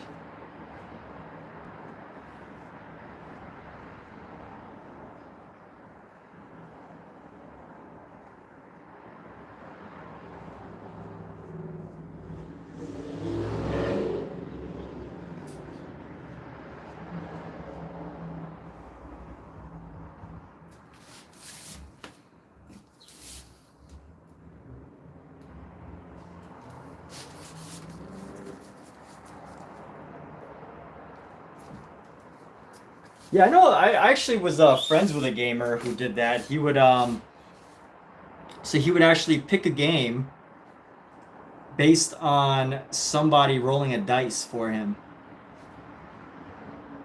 So not as democratic. I guess like, I know of plenty of gamers who like do polls. They're like, "Hey, what should I play next?"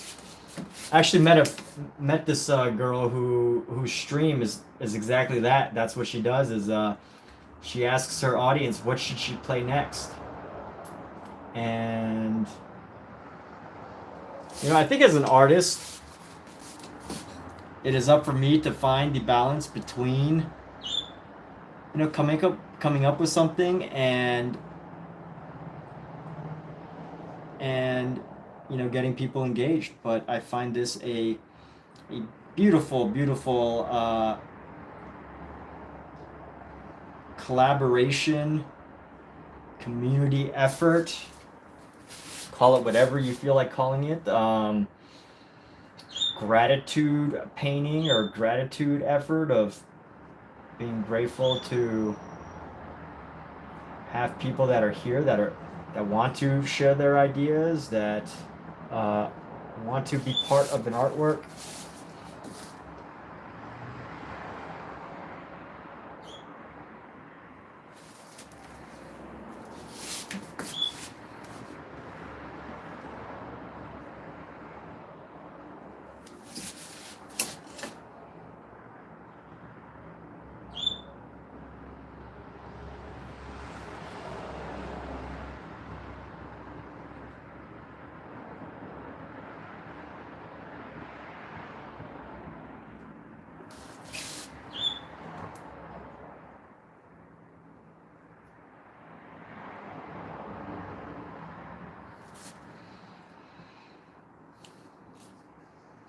Oh, really? How do you mean? Do you know about the process? I'm kind of curious, but I don't have a free hand to look them up right now. So, do you know specific details or whatever? I know there's an exhibit at the Tate Modern Museum right now where it's just a big room and basically they just let people come in, visitors, and they just paint. The whole exhibit is just one big oval where people can come in and just paint anything they want in that oval.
Okay, so there we have it. A red.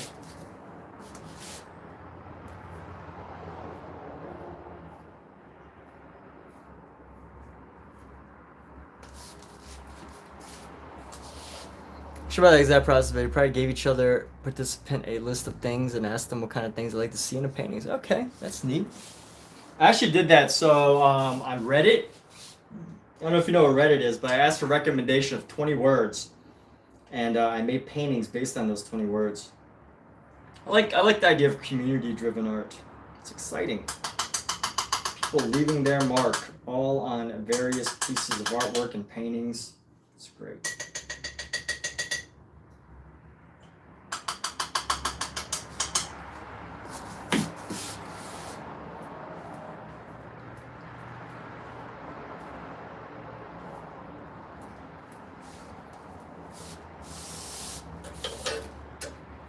All right. Well, if anybody wants to pick the next color, feel free to. We have color from Omizu, a color from Keegan. Well, we have a very significant color from Omizu on this entire thing. But we got a color from Keegan. I'm trying to keep track of names here. So who's up next? Who wants to contribute their brain, their idea, who wants to contribute a piece of themselves, a thought to this painting, an expression of themselves through a line of color.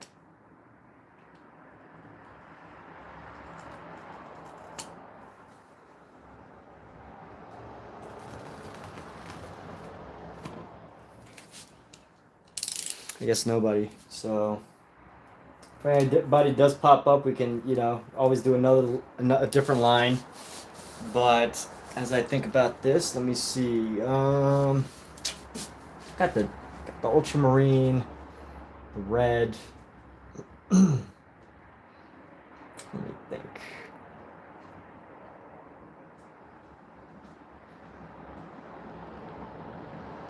Like, I mean, people could definitely give you prompt. I could definitely give you a prompt, Keegan, but here's the prompt.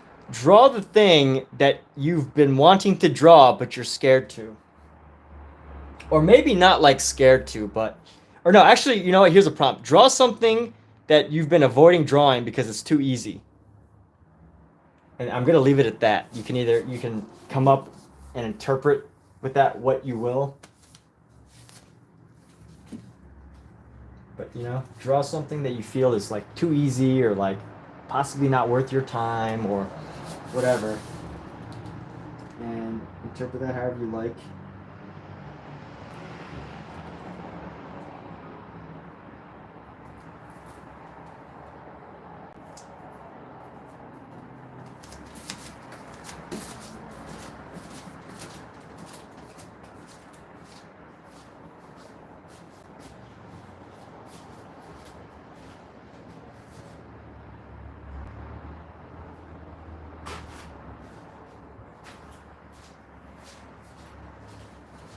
But I also want to add to that, though.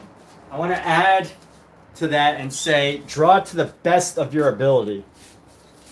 So not just like, hey, I'm going to draw a sphere, and then, just draw a circle, and then, like, shade it, but, like, to the best that you know how. Take something that you feel is too easy, you've done it before, but, like, spend more time on it.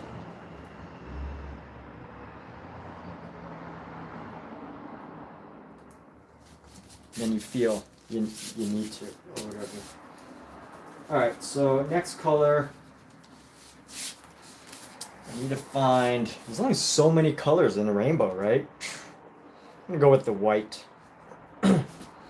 Actually, I'm going to go with this white, but... Yeah, let's go with this white here.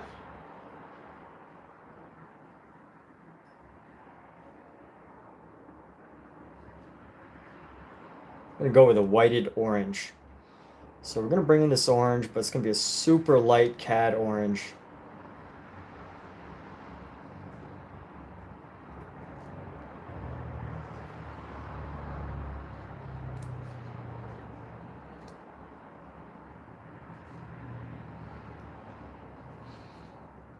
Mark, what's going on, dude? Hey, I don't know if you want to pick the next stripe color, but I am taking requests right now for what color to paint these stripes. And Omizu has already contributed by choosing black for this.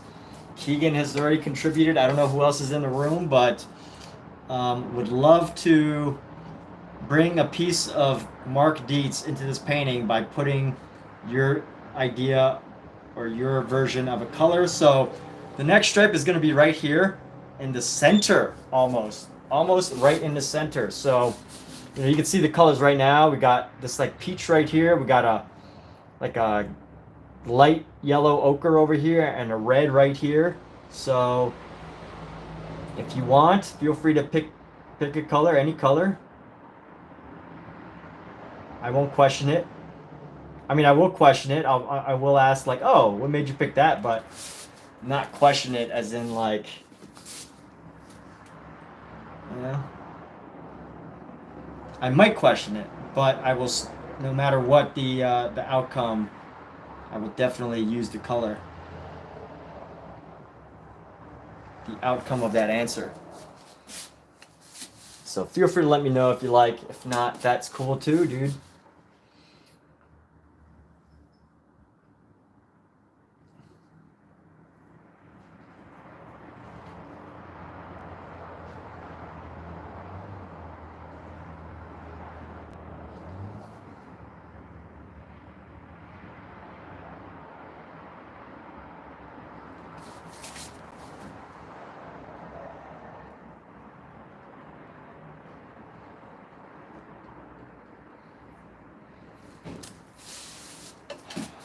Let's go right down here.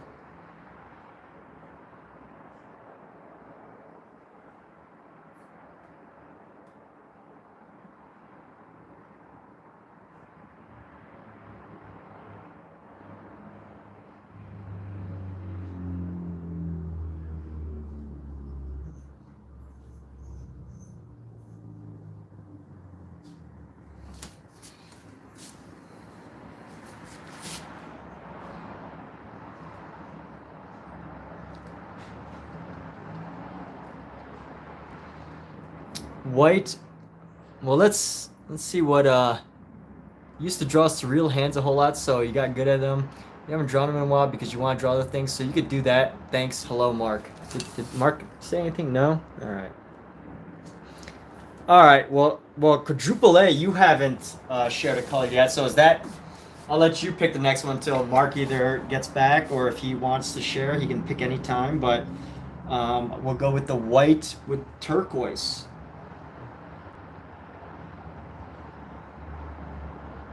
For this next color up here.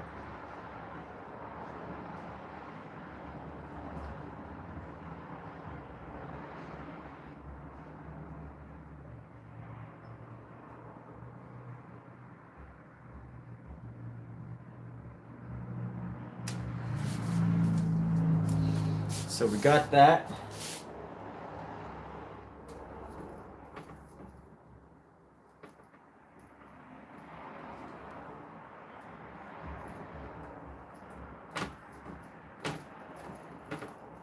So yeah, I think Omizu hasn't, I mean, quadruple A has not picked yet. So quadruple A, you get the next section. We're going to go, you said we're going to go white with a turquoise.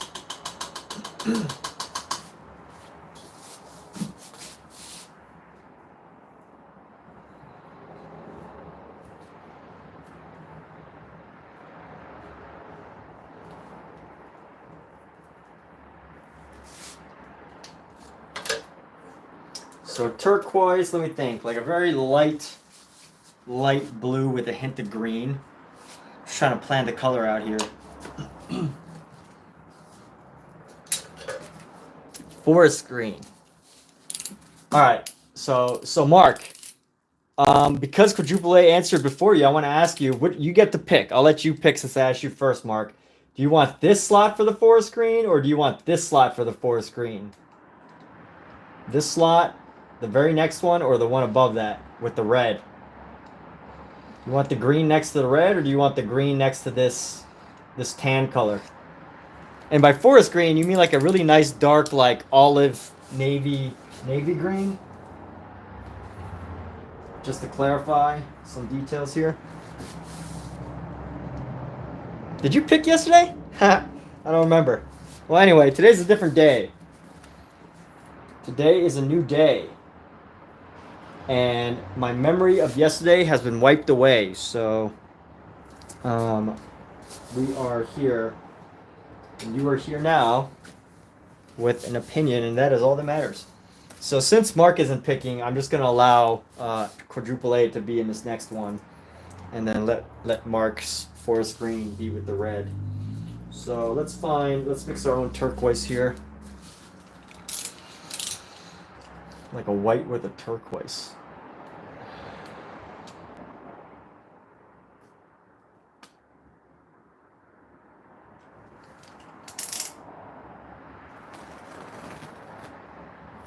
Like,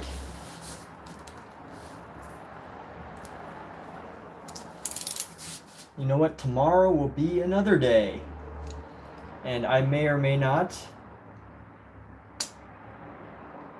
remember who picked colors today, so there's another opportunity for anybody to pick a color. And again, I guess that's what I should have made the title of this live stream. But I also don't want just like random people to just like come in here and start picking. I'd rather, give everybody who's been here a while to get like first dibs on the colors. And also, I don't know if I necessarily want to make it a thing. All right, so Mark wants it next to the red, which means he's going to get this slot, obviously. And we're going to put our light turquoise right now is the very next color. Very light turquoise color. So let's find a good turquoise. Let's find a good turquoise color.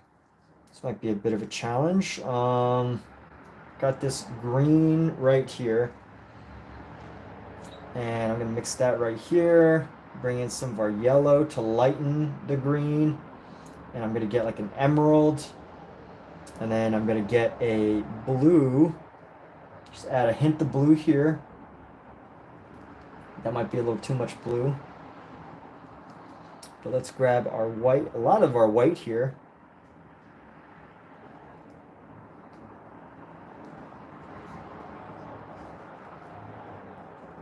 And the green and the blue. Like a turquoise. This is very blue. What do I need to make it more turquoise? What color do you all think I need to make this more turquoise? Because this is like a very light green. I think a turquoise probably needs more of like a blue, right?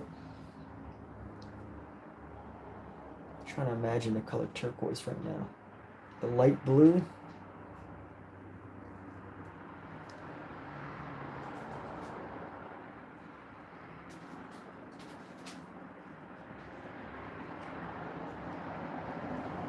Nope, that kind of darkened it.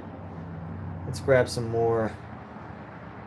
Probably just need some more green and yellow. Let's try with green and yellow here. A little more of the green. Grab more of the white. I use a lot of color to mix colors. Let me see. Let's grab some of this yellow here.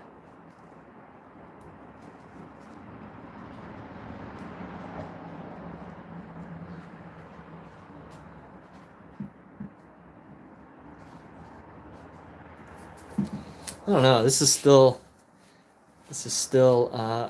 Hey, Alino, what's going on? This is kind of a turquoise, right? Let's see. Let me double check my color theory here. Turquoise.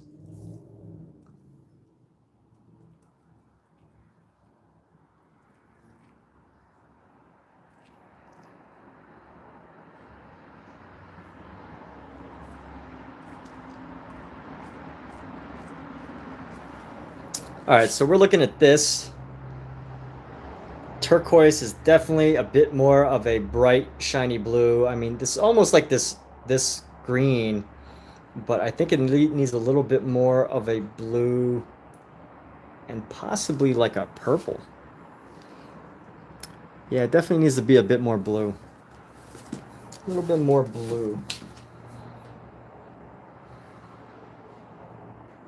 Maybe even like a little bit of red.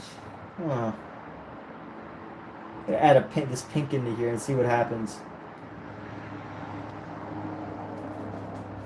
All right, it's darkening it a little bit. Gave it a little bit of a shade, and then I think we're almost there.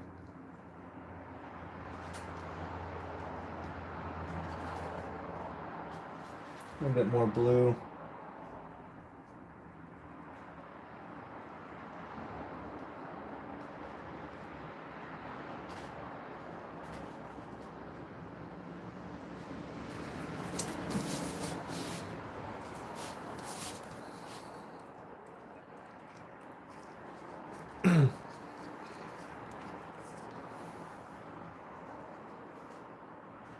No, still kind of jade.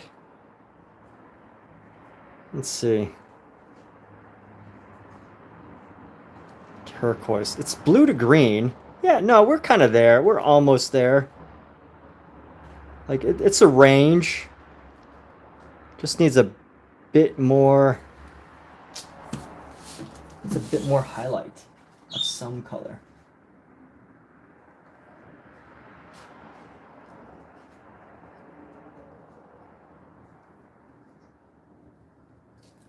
Yeah, we're just gonna go with this. So this is a little bit bluer than jade, but a little bit greener than an official turquoise.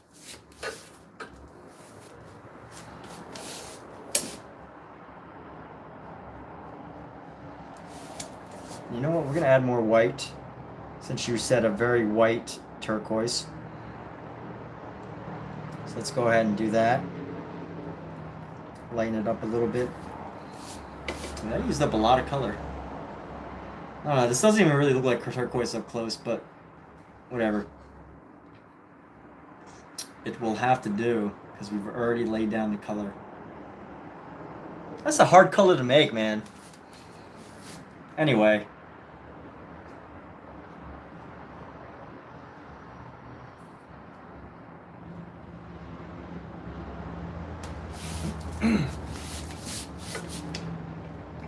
Or that's a hard color to make purposely. And I'm pretty sure this just ends up being like an almost off gray blue, but I don't know. I don't know what to do about it.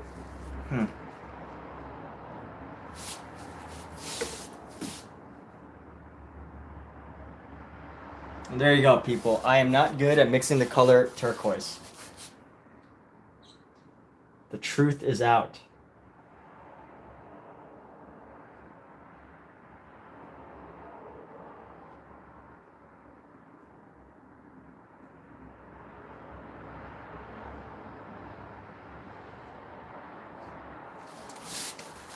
The truth is revealed.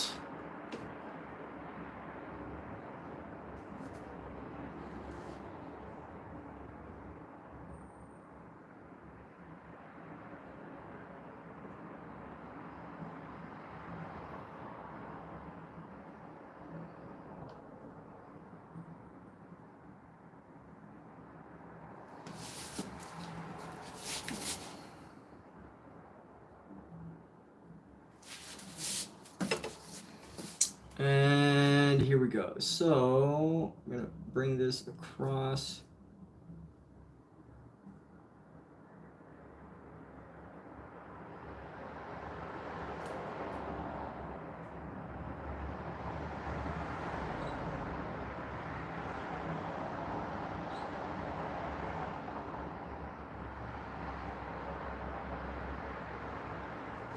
Let's go like that. And anyone knows any gallery owners that would like to have this in their gallery, please let me know. And we can also obviously add to the story of all the wonderful people who contributed their ideas.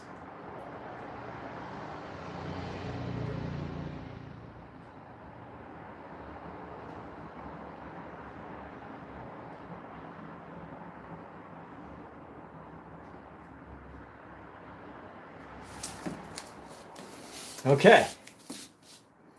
So this color is what we got for turquoise.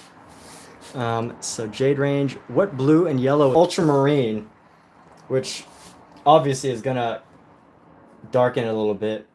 And then I was using a very, so whatever yellow I had left on my palette, it was a Azo Yellow Light. You know, I actually have this, like, I have a nice cerulean blue. This might have been, like, perfect. But I don't know, I probably should have started with this color. I didn't think about it until I was, like, already so heavy into mixing all the paint that I felt like I had to commit to making the color out of those colors. But anyway, I could keep working the idea of jade later, or the idea of a nice turquoise later.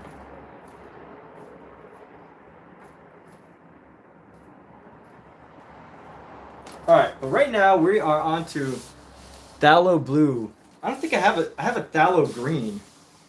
Yeah, you're right. I have a phthalo green, but this wasn't what was on my palette. I had like a dark green on my palette. But let's go with our forest green here. Mark Dietz wants his forest green next to the red, so that's what we're gonna do. Now, when Mark says forest green, I like to think of basically a viridian, an olive, a dark olive, luscious green, or something slightly brighter. Not quite sure, but we'll find it. Nice forest green. Like, I like to think of either this as a forest green or this as a forest green. Somewhere between this dark olive, super dark olive, and then this light, not lime, but, you know, quite bright of a green. So let's see.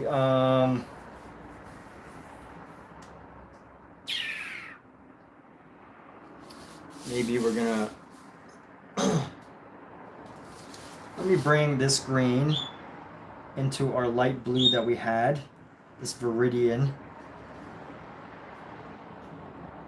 and then I want to add a little bit of red to bring it down a little bit, to darken it and give it like nope, that won't work. Let's think.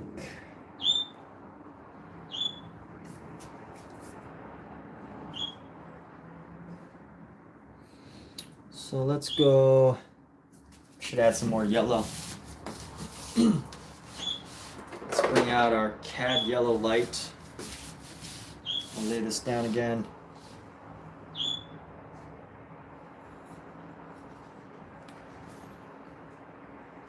I feel like this cad yellow light will contribute. So let's do this. Let's grab the cad yellow light.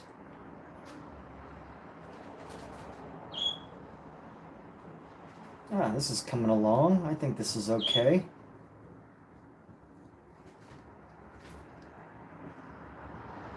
Maybe a hint of white here, and then a hit of green, yellow.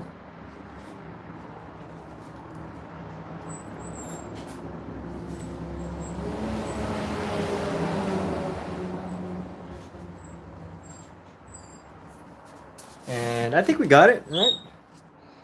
It's like a forest green. I mean, if anything, I would say either a little darker, a little lighter would be too neon for a forest. A little darker would be towards olive. But I think this could pass. I mean, it's either this one or whatever this green up here that I'm kind of like pointing at. But I think this is different enough. It's more of a pastel green, I guess. Fits like a camo pant type color. So let's go with that. I'm going to stick with this unless Mark has any objections. But I don't think he does. Mark seems pretty chill about things, so. That's not good. This little razor thing is starting to give me issues. And safety is important, right? But it's not clicking properly. So, I don't know what to do.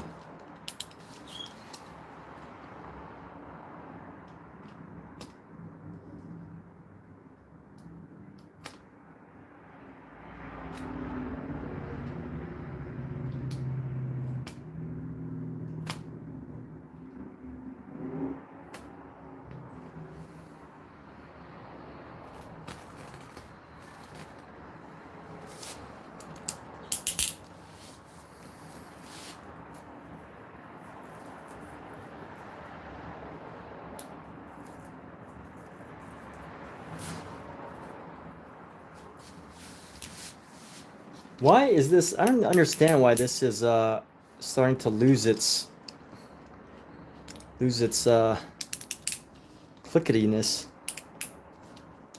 So Phthalo leans green while ultramarine leans more towards the violet end. Yeah, that's true. I didn't really think about that until you mentioned it. But here we go. Good old green. Ah, that's a good forest green. Turns out better on the canvas than I expected.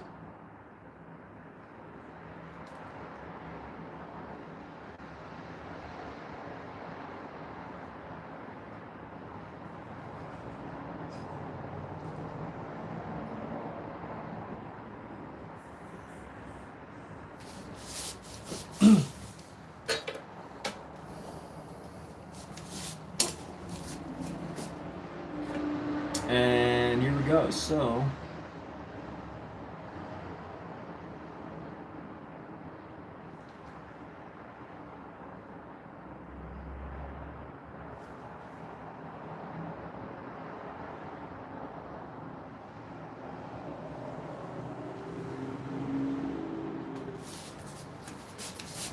let's go to the edge here.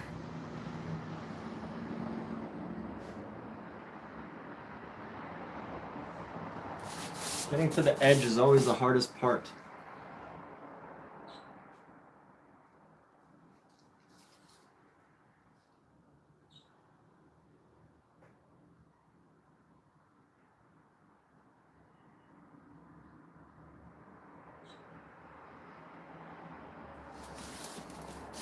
Did that part pretty smoothly. And let's go, keep going, just to the edge, to the edge.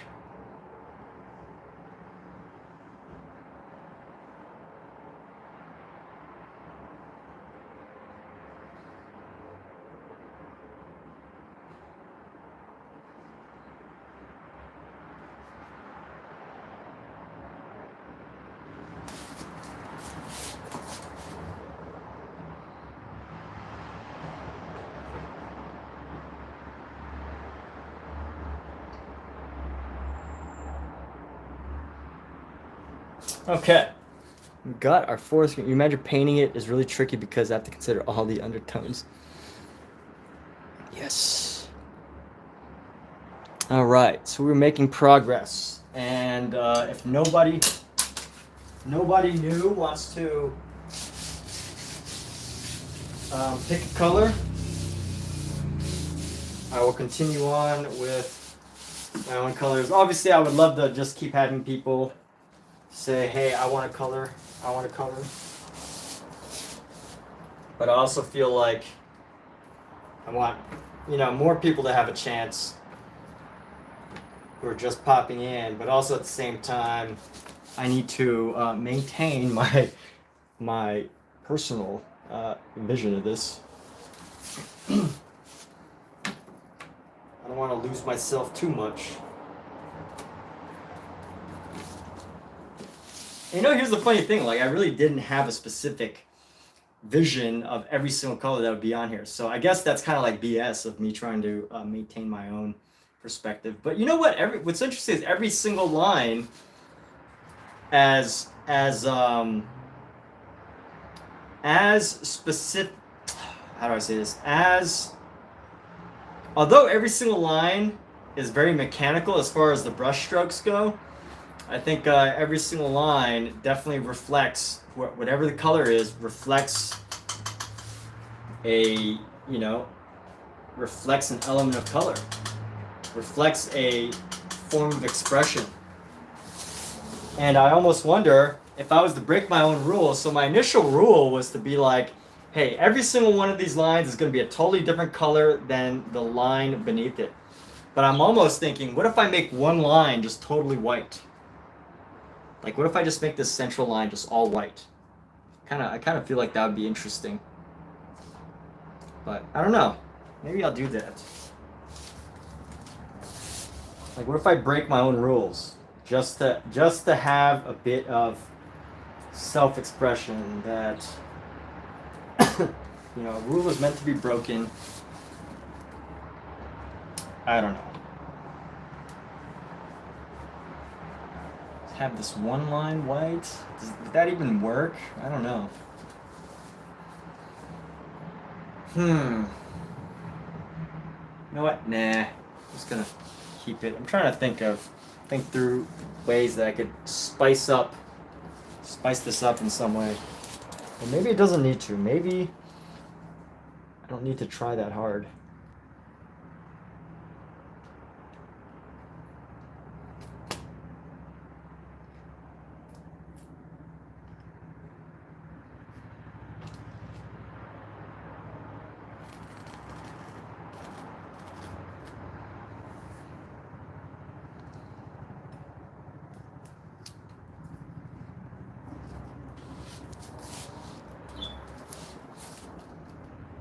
So I found one of the secrets to my razor problem. If I push it to the side, it goes up easier. Actually, no, it doesn't. It did a moment ago, but anyways, safety. I'm starting to feel like this the safety on this is starting to deteriorate. So I might have to get rid of this in a few moments, but what would happen if I just made it white? What would it look like if I just had it like that right now? If the rest of it was like totally different, but we just had that one white line going through.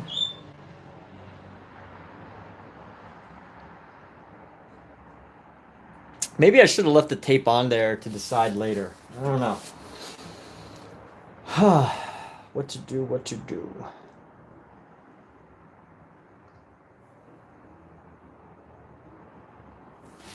Would it look good, or would it just be too distracting?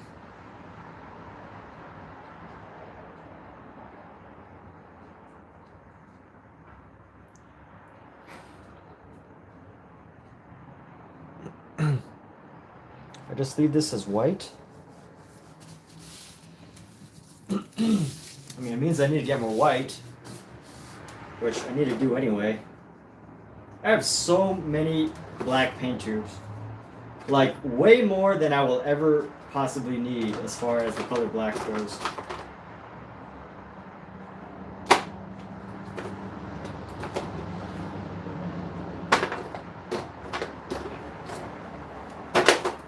I am so easily influenced by all of you. Anytime I ask a question, Omizu's like, yeah, try it. I'm like, okay, heck yeah, let's do it. You people.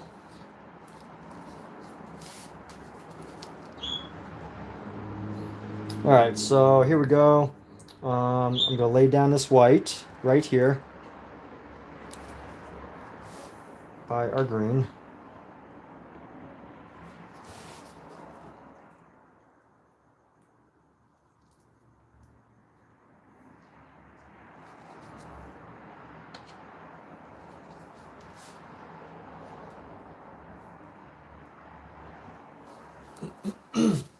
That's some great justification, man. And let's do it. So let's go with this white here.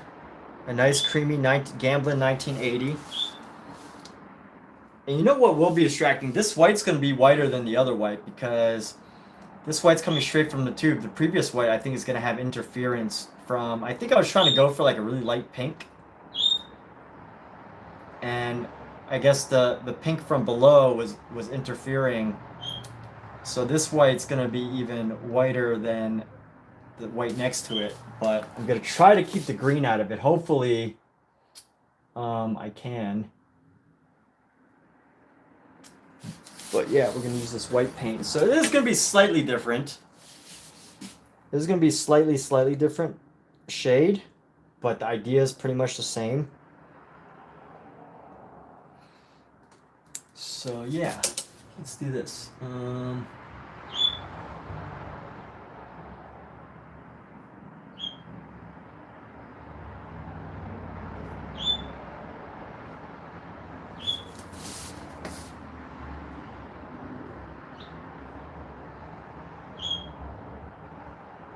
know what, luckily I don't have to be too precise with the edges as far as the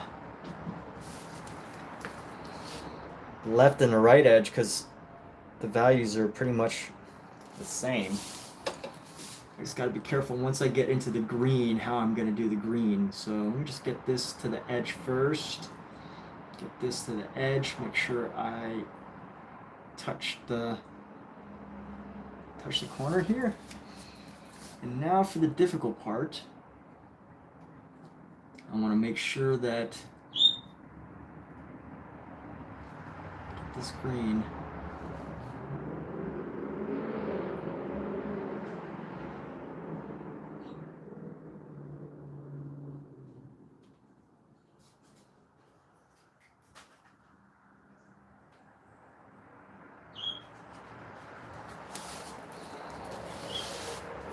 All right, there's a couple little flubs there, but I think in general it's pretty good. It's not enough to notice a difference. Only I can tell that there's an issue, but that's it. All right.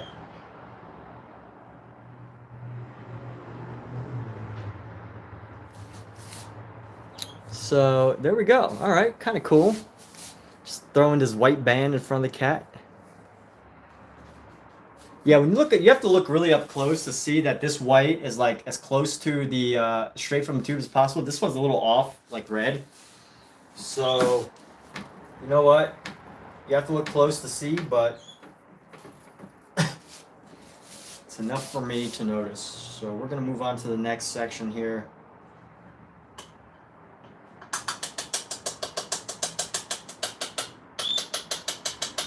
And if anybody else is in the room that wants to share an expression of their self through picking the color that goes into this next section, feel free to speak your piece. Share what color you want there. Now I will only have one rule, that it's not allowed to be the same color as this. It could be a totally different value, like a really dark yellow or something. But I want this white line to be pretty unique. As in, there's no other lines that are like totally the same. Maybe I might change my mind in the future, but for now, I'm playing with that idea.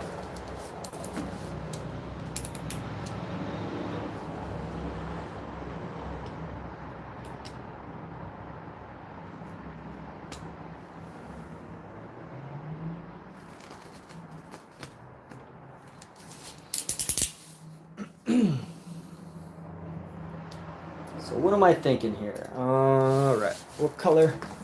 You know what we could do is we could go with a double complementary here, put a purple here, like a dark purple, similar to the one above it, but just slightly darker, and then we can go with a yellow right above it, so that we have this like interesting little pattern.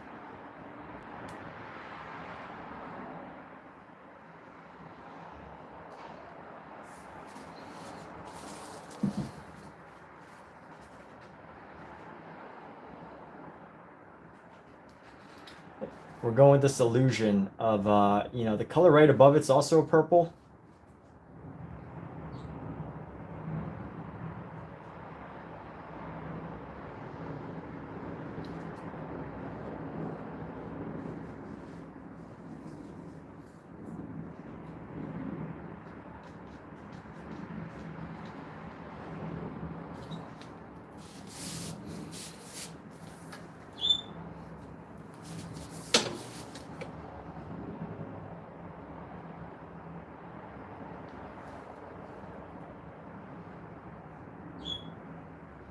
Challenge with this section is I can't really see where the white line is ending.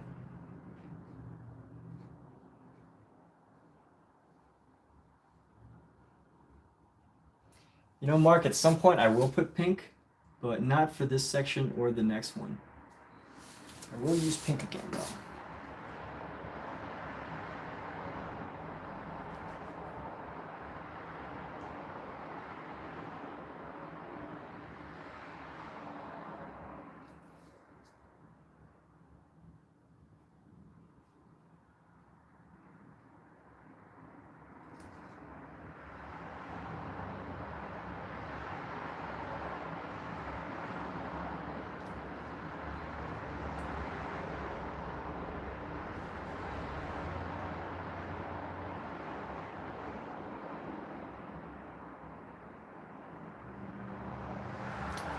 challenging part with this part is I can't really see where the canvas is versus where the paint is. So I kind of have to like guess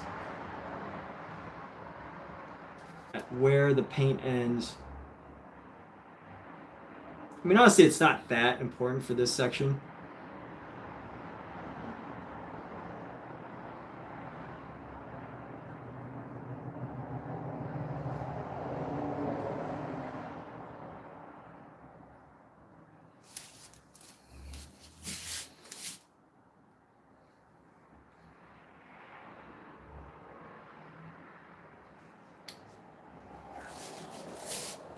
You know what? We're gonna adjust some of this area, some of this white. Gonna push it. First thought the cat would be in the complementary color of the background stripes. Yeah, you know, I thought about that, but I just, you know, I decided against that. Just, it's like, I feel like that rule, it might have looked nice, but I feel like it's just too obvious. You know? I thought about that. Mark mentioned it. And, you know, I was like, oh, every color, obviously every color should just be complementary to the color that's in the background. Like, that's almost, it just like feels too obvious though, you know? And then that wouldn't have left room for what we're doing now, which is a collaborative art experience, right? Because, you know, I could have asked y'all for colors and you probably wouldn't have picked the complementary colors. So I like it the way it is. I have no qualms about not having done the precise, you know, complementary color version. And you know what? I'm messing up this section a little bit. That's all right. There we go. We're gonna stop messing with this section. And let's just go.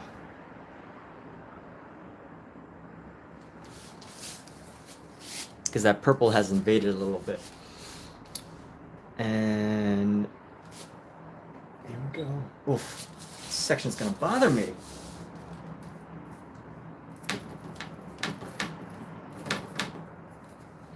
This section, my goodness.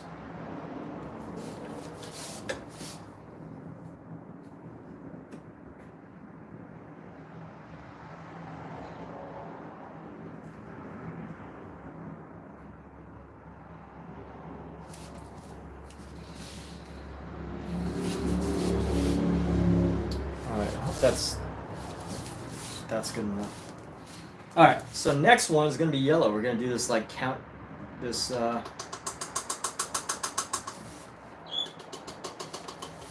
Cut in half. I didn't quite think about cutting the cat in half. That is. I do not condone violence against cats.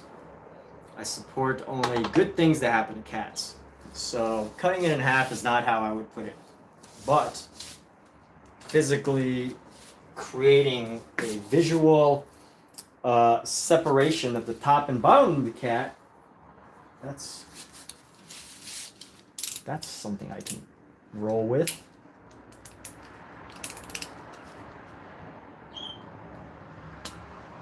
By the way, quadruple A, I know you didn't mean that like that.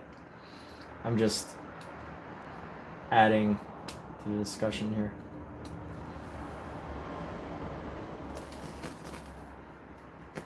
I was using the words very literally. So, let's go with this yellow. We're gonna go with our yellow. Straightforward. Let's go with our yellow. Actually, I gotta lower this now.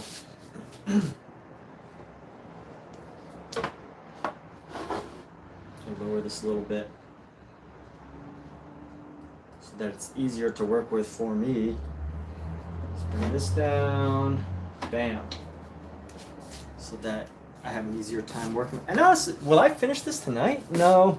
I don't know. Let's see. What section did I start on? I probably started on like right here. So I finished 1, 2, 3, 4, 5, 6, 7, 8, 9, 10. 10 lines in 2.5 hours. So that's 150 minutes, so about 15 minutes. Really? Did it really take that long per line? Let's just say 12 minutes per line because I was talking a lot about NFTs. So 10 minutes per line. I've got 1, 2, 3, 4, 5, 6, 7, 8, 9, 10, 11, 12, 13, 14, 15 lines. Yeah, I don't think I'm gonna finish tonight, but I'm gonna do one more line, and I think it's time for a break. Do one more line here. And then that leaves some room for tomorrow's stream where other people can randomly contribute. And if you have already contributed, you can contribute again. But I don't want too much in one day. So here we go. Yellow. This is the color we're going for. We're going to go for a yellow.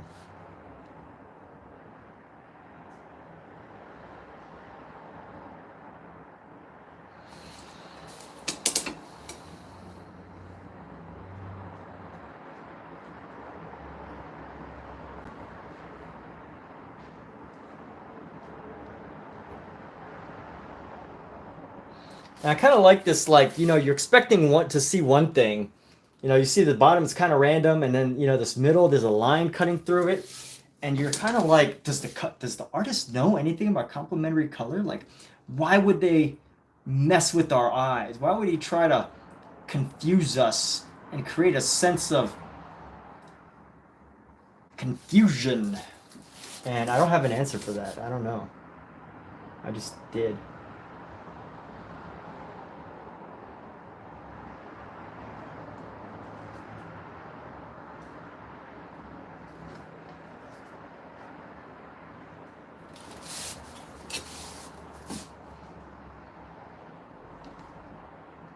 I mean, I feel like you can't make a painting like this without creating a sense of confusion.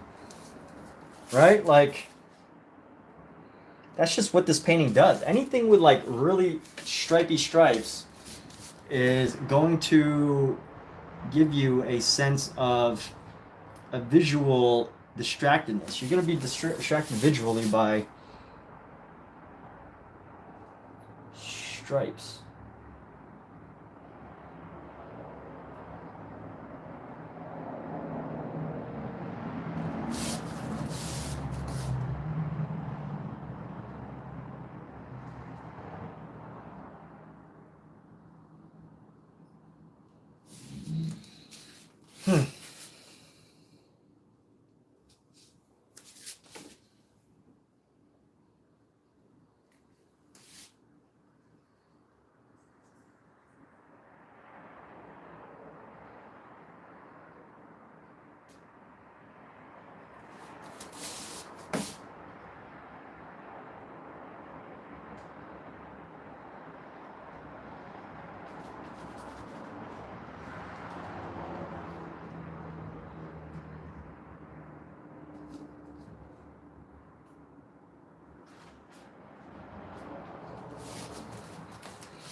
Let's grab this yellow.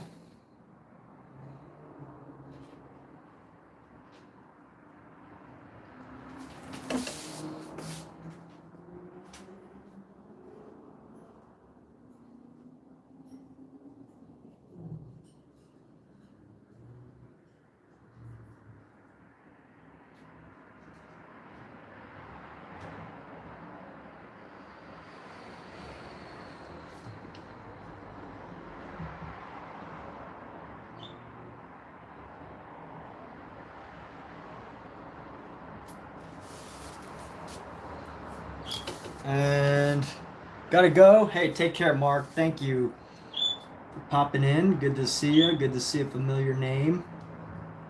And I hope you have a great day, man. You do great things. Till next time I see you.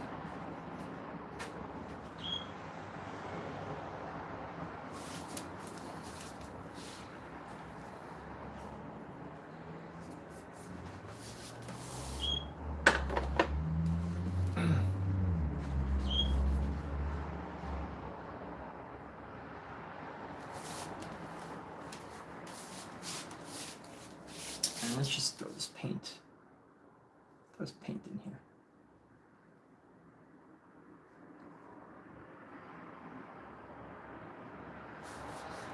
Okay, so we're done here for today. How exciting is that, everybody? This is probably one of the simplest paintings that I've ever done that has taken quite a long time. We've been working on this for about 15 hours now. I think it feels like at least 15 hours, maybe 20 almost. We still got a little bit further to go. I'm gonna close up my supplies. I'm gonna aim to be back tomorrow. I think the aim is to finish by tomorrow. Not that I have a deadline, but sometimes projects linger, and like I feel like it's the process, like, you know, creating the idea, the envisioning it, and then seeing it all come to life. But I can already feel how this is gonna be, and it almost, in a way, ruins the surprise. I know that sounds funny because, you know, I already know like what to expect. Kind of ruins the surprise in the sense like, all right, you know, it's gonna be a bunch of stripes. Each day I'm gonna come and paint some stripes. And I know I'm gonna be happy with the end result. The end result is going to feel very nice once I look at it. But as I'm making the process, I'm like, oh, stripes, more stripes. Anyway, I hope everybody has a fantastic day, fantastic evening. And yeah, if y'all ever need anything, feel free to message me on Instagram at Huzzah Creative. So HUZZACREATIVE. And with that, everybody, have a good night. See ya, Omizu and Quadruple A, since you were the last ones here. And Mark.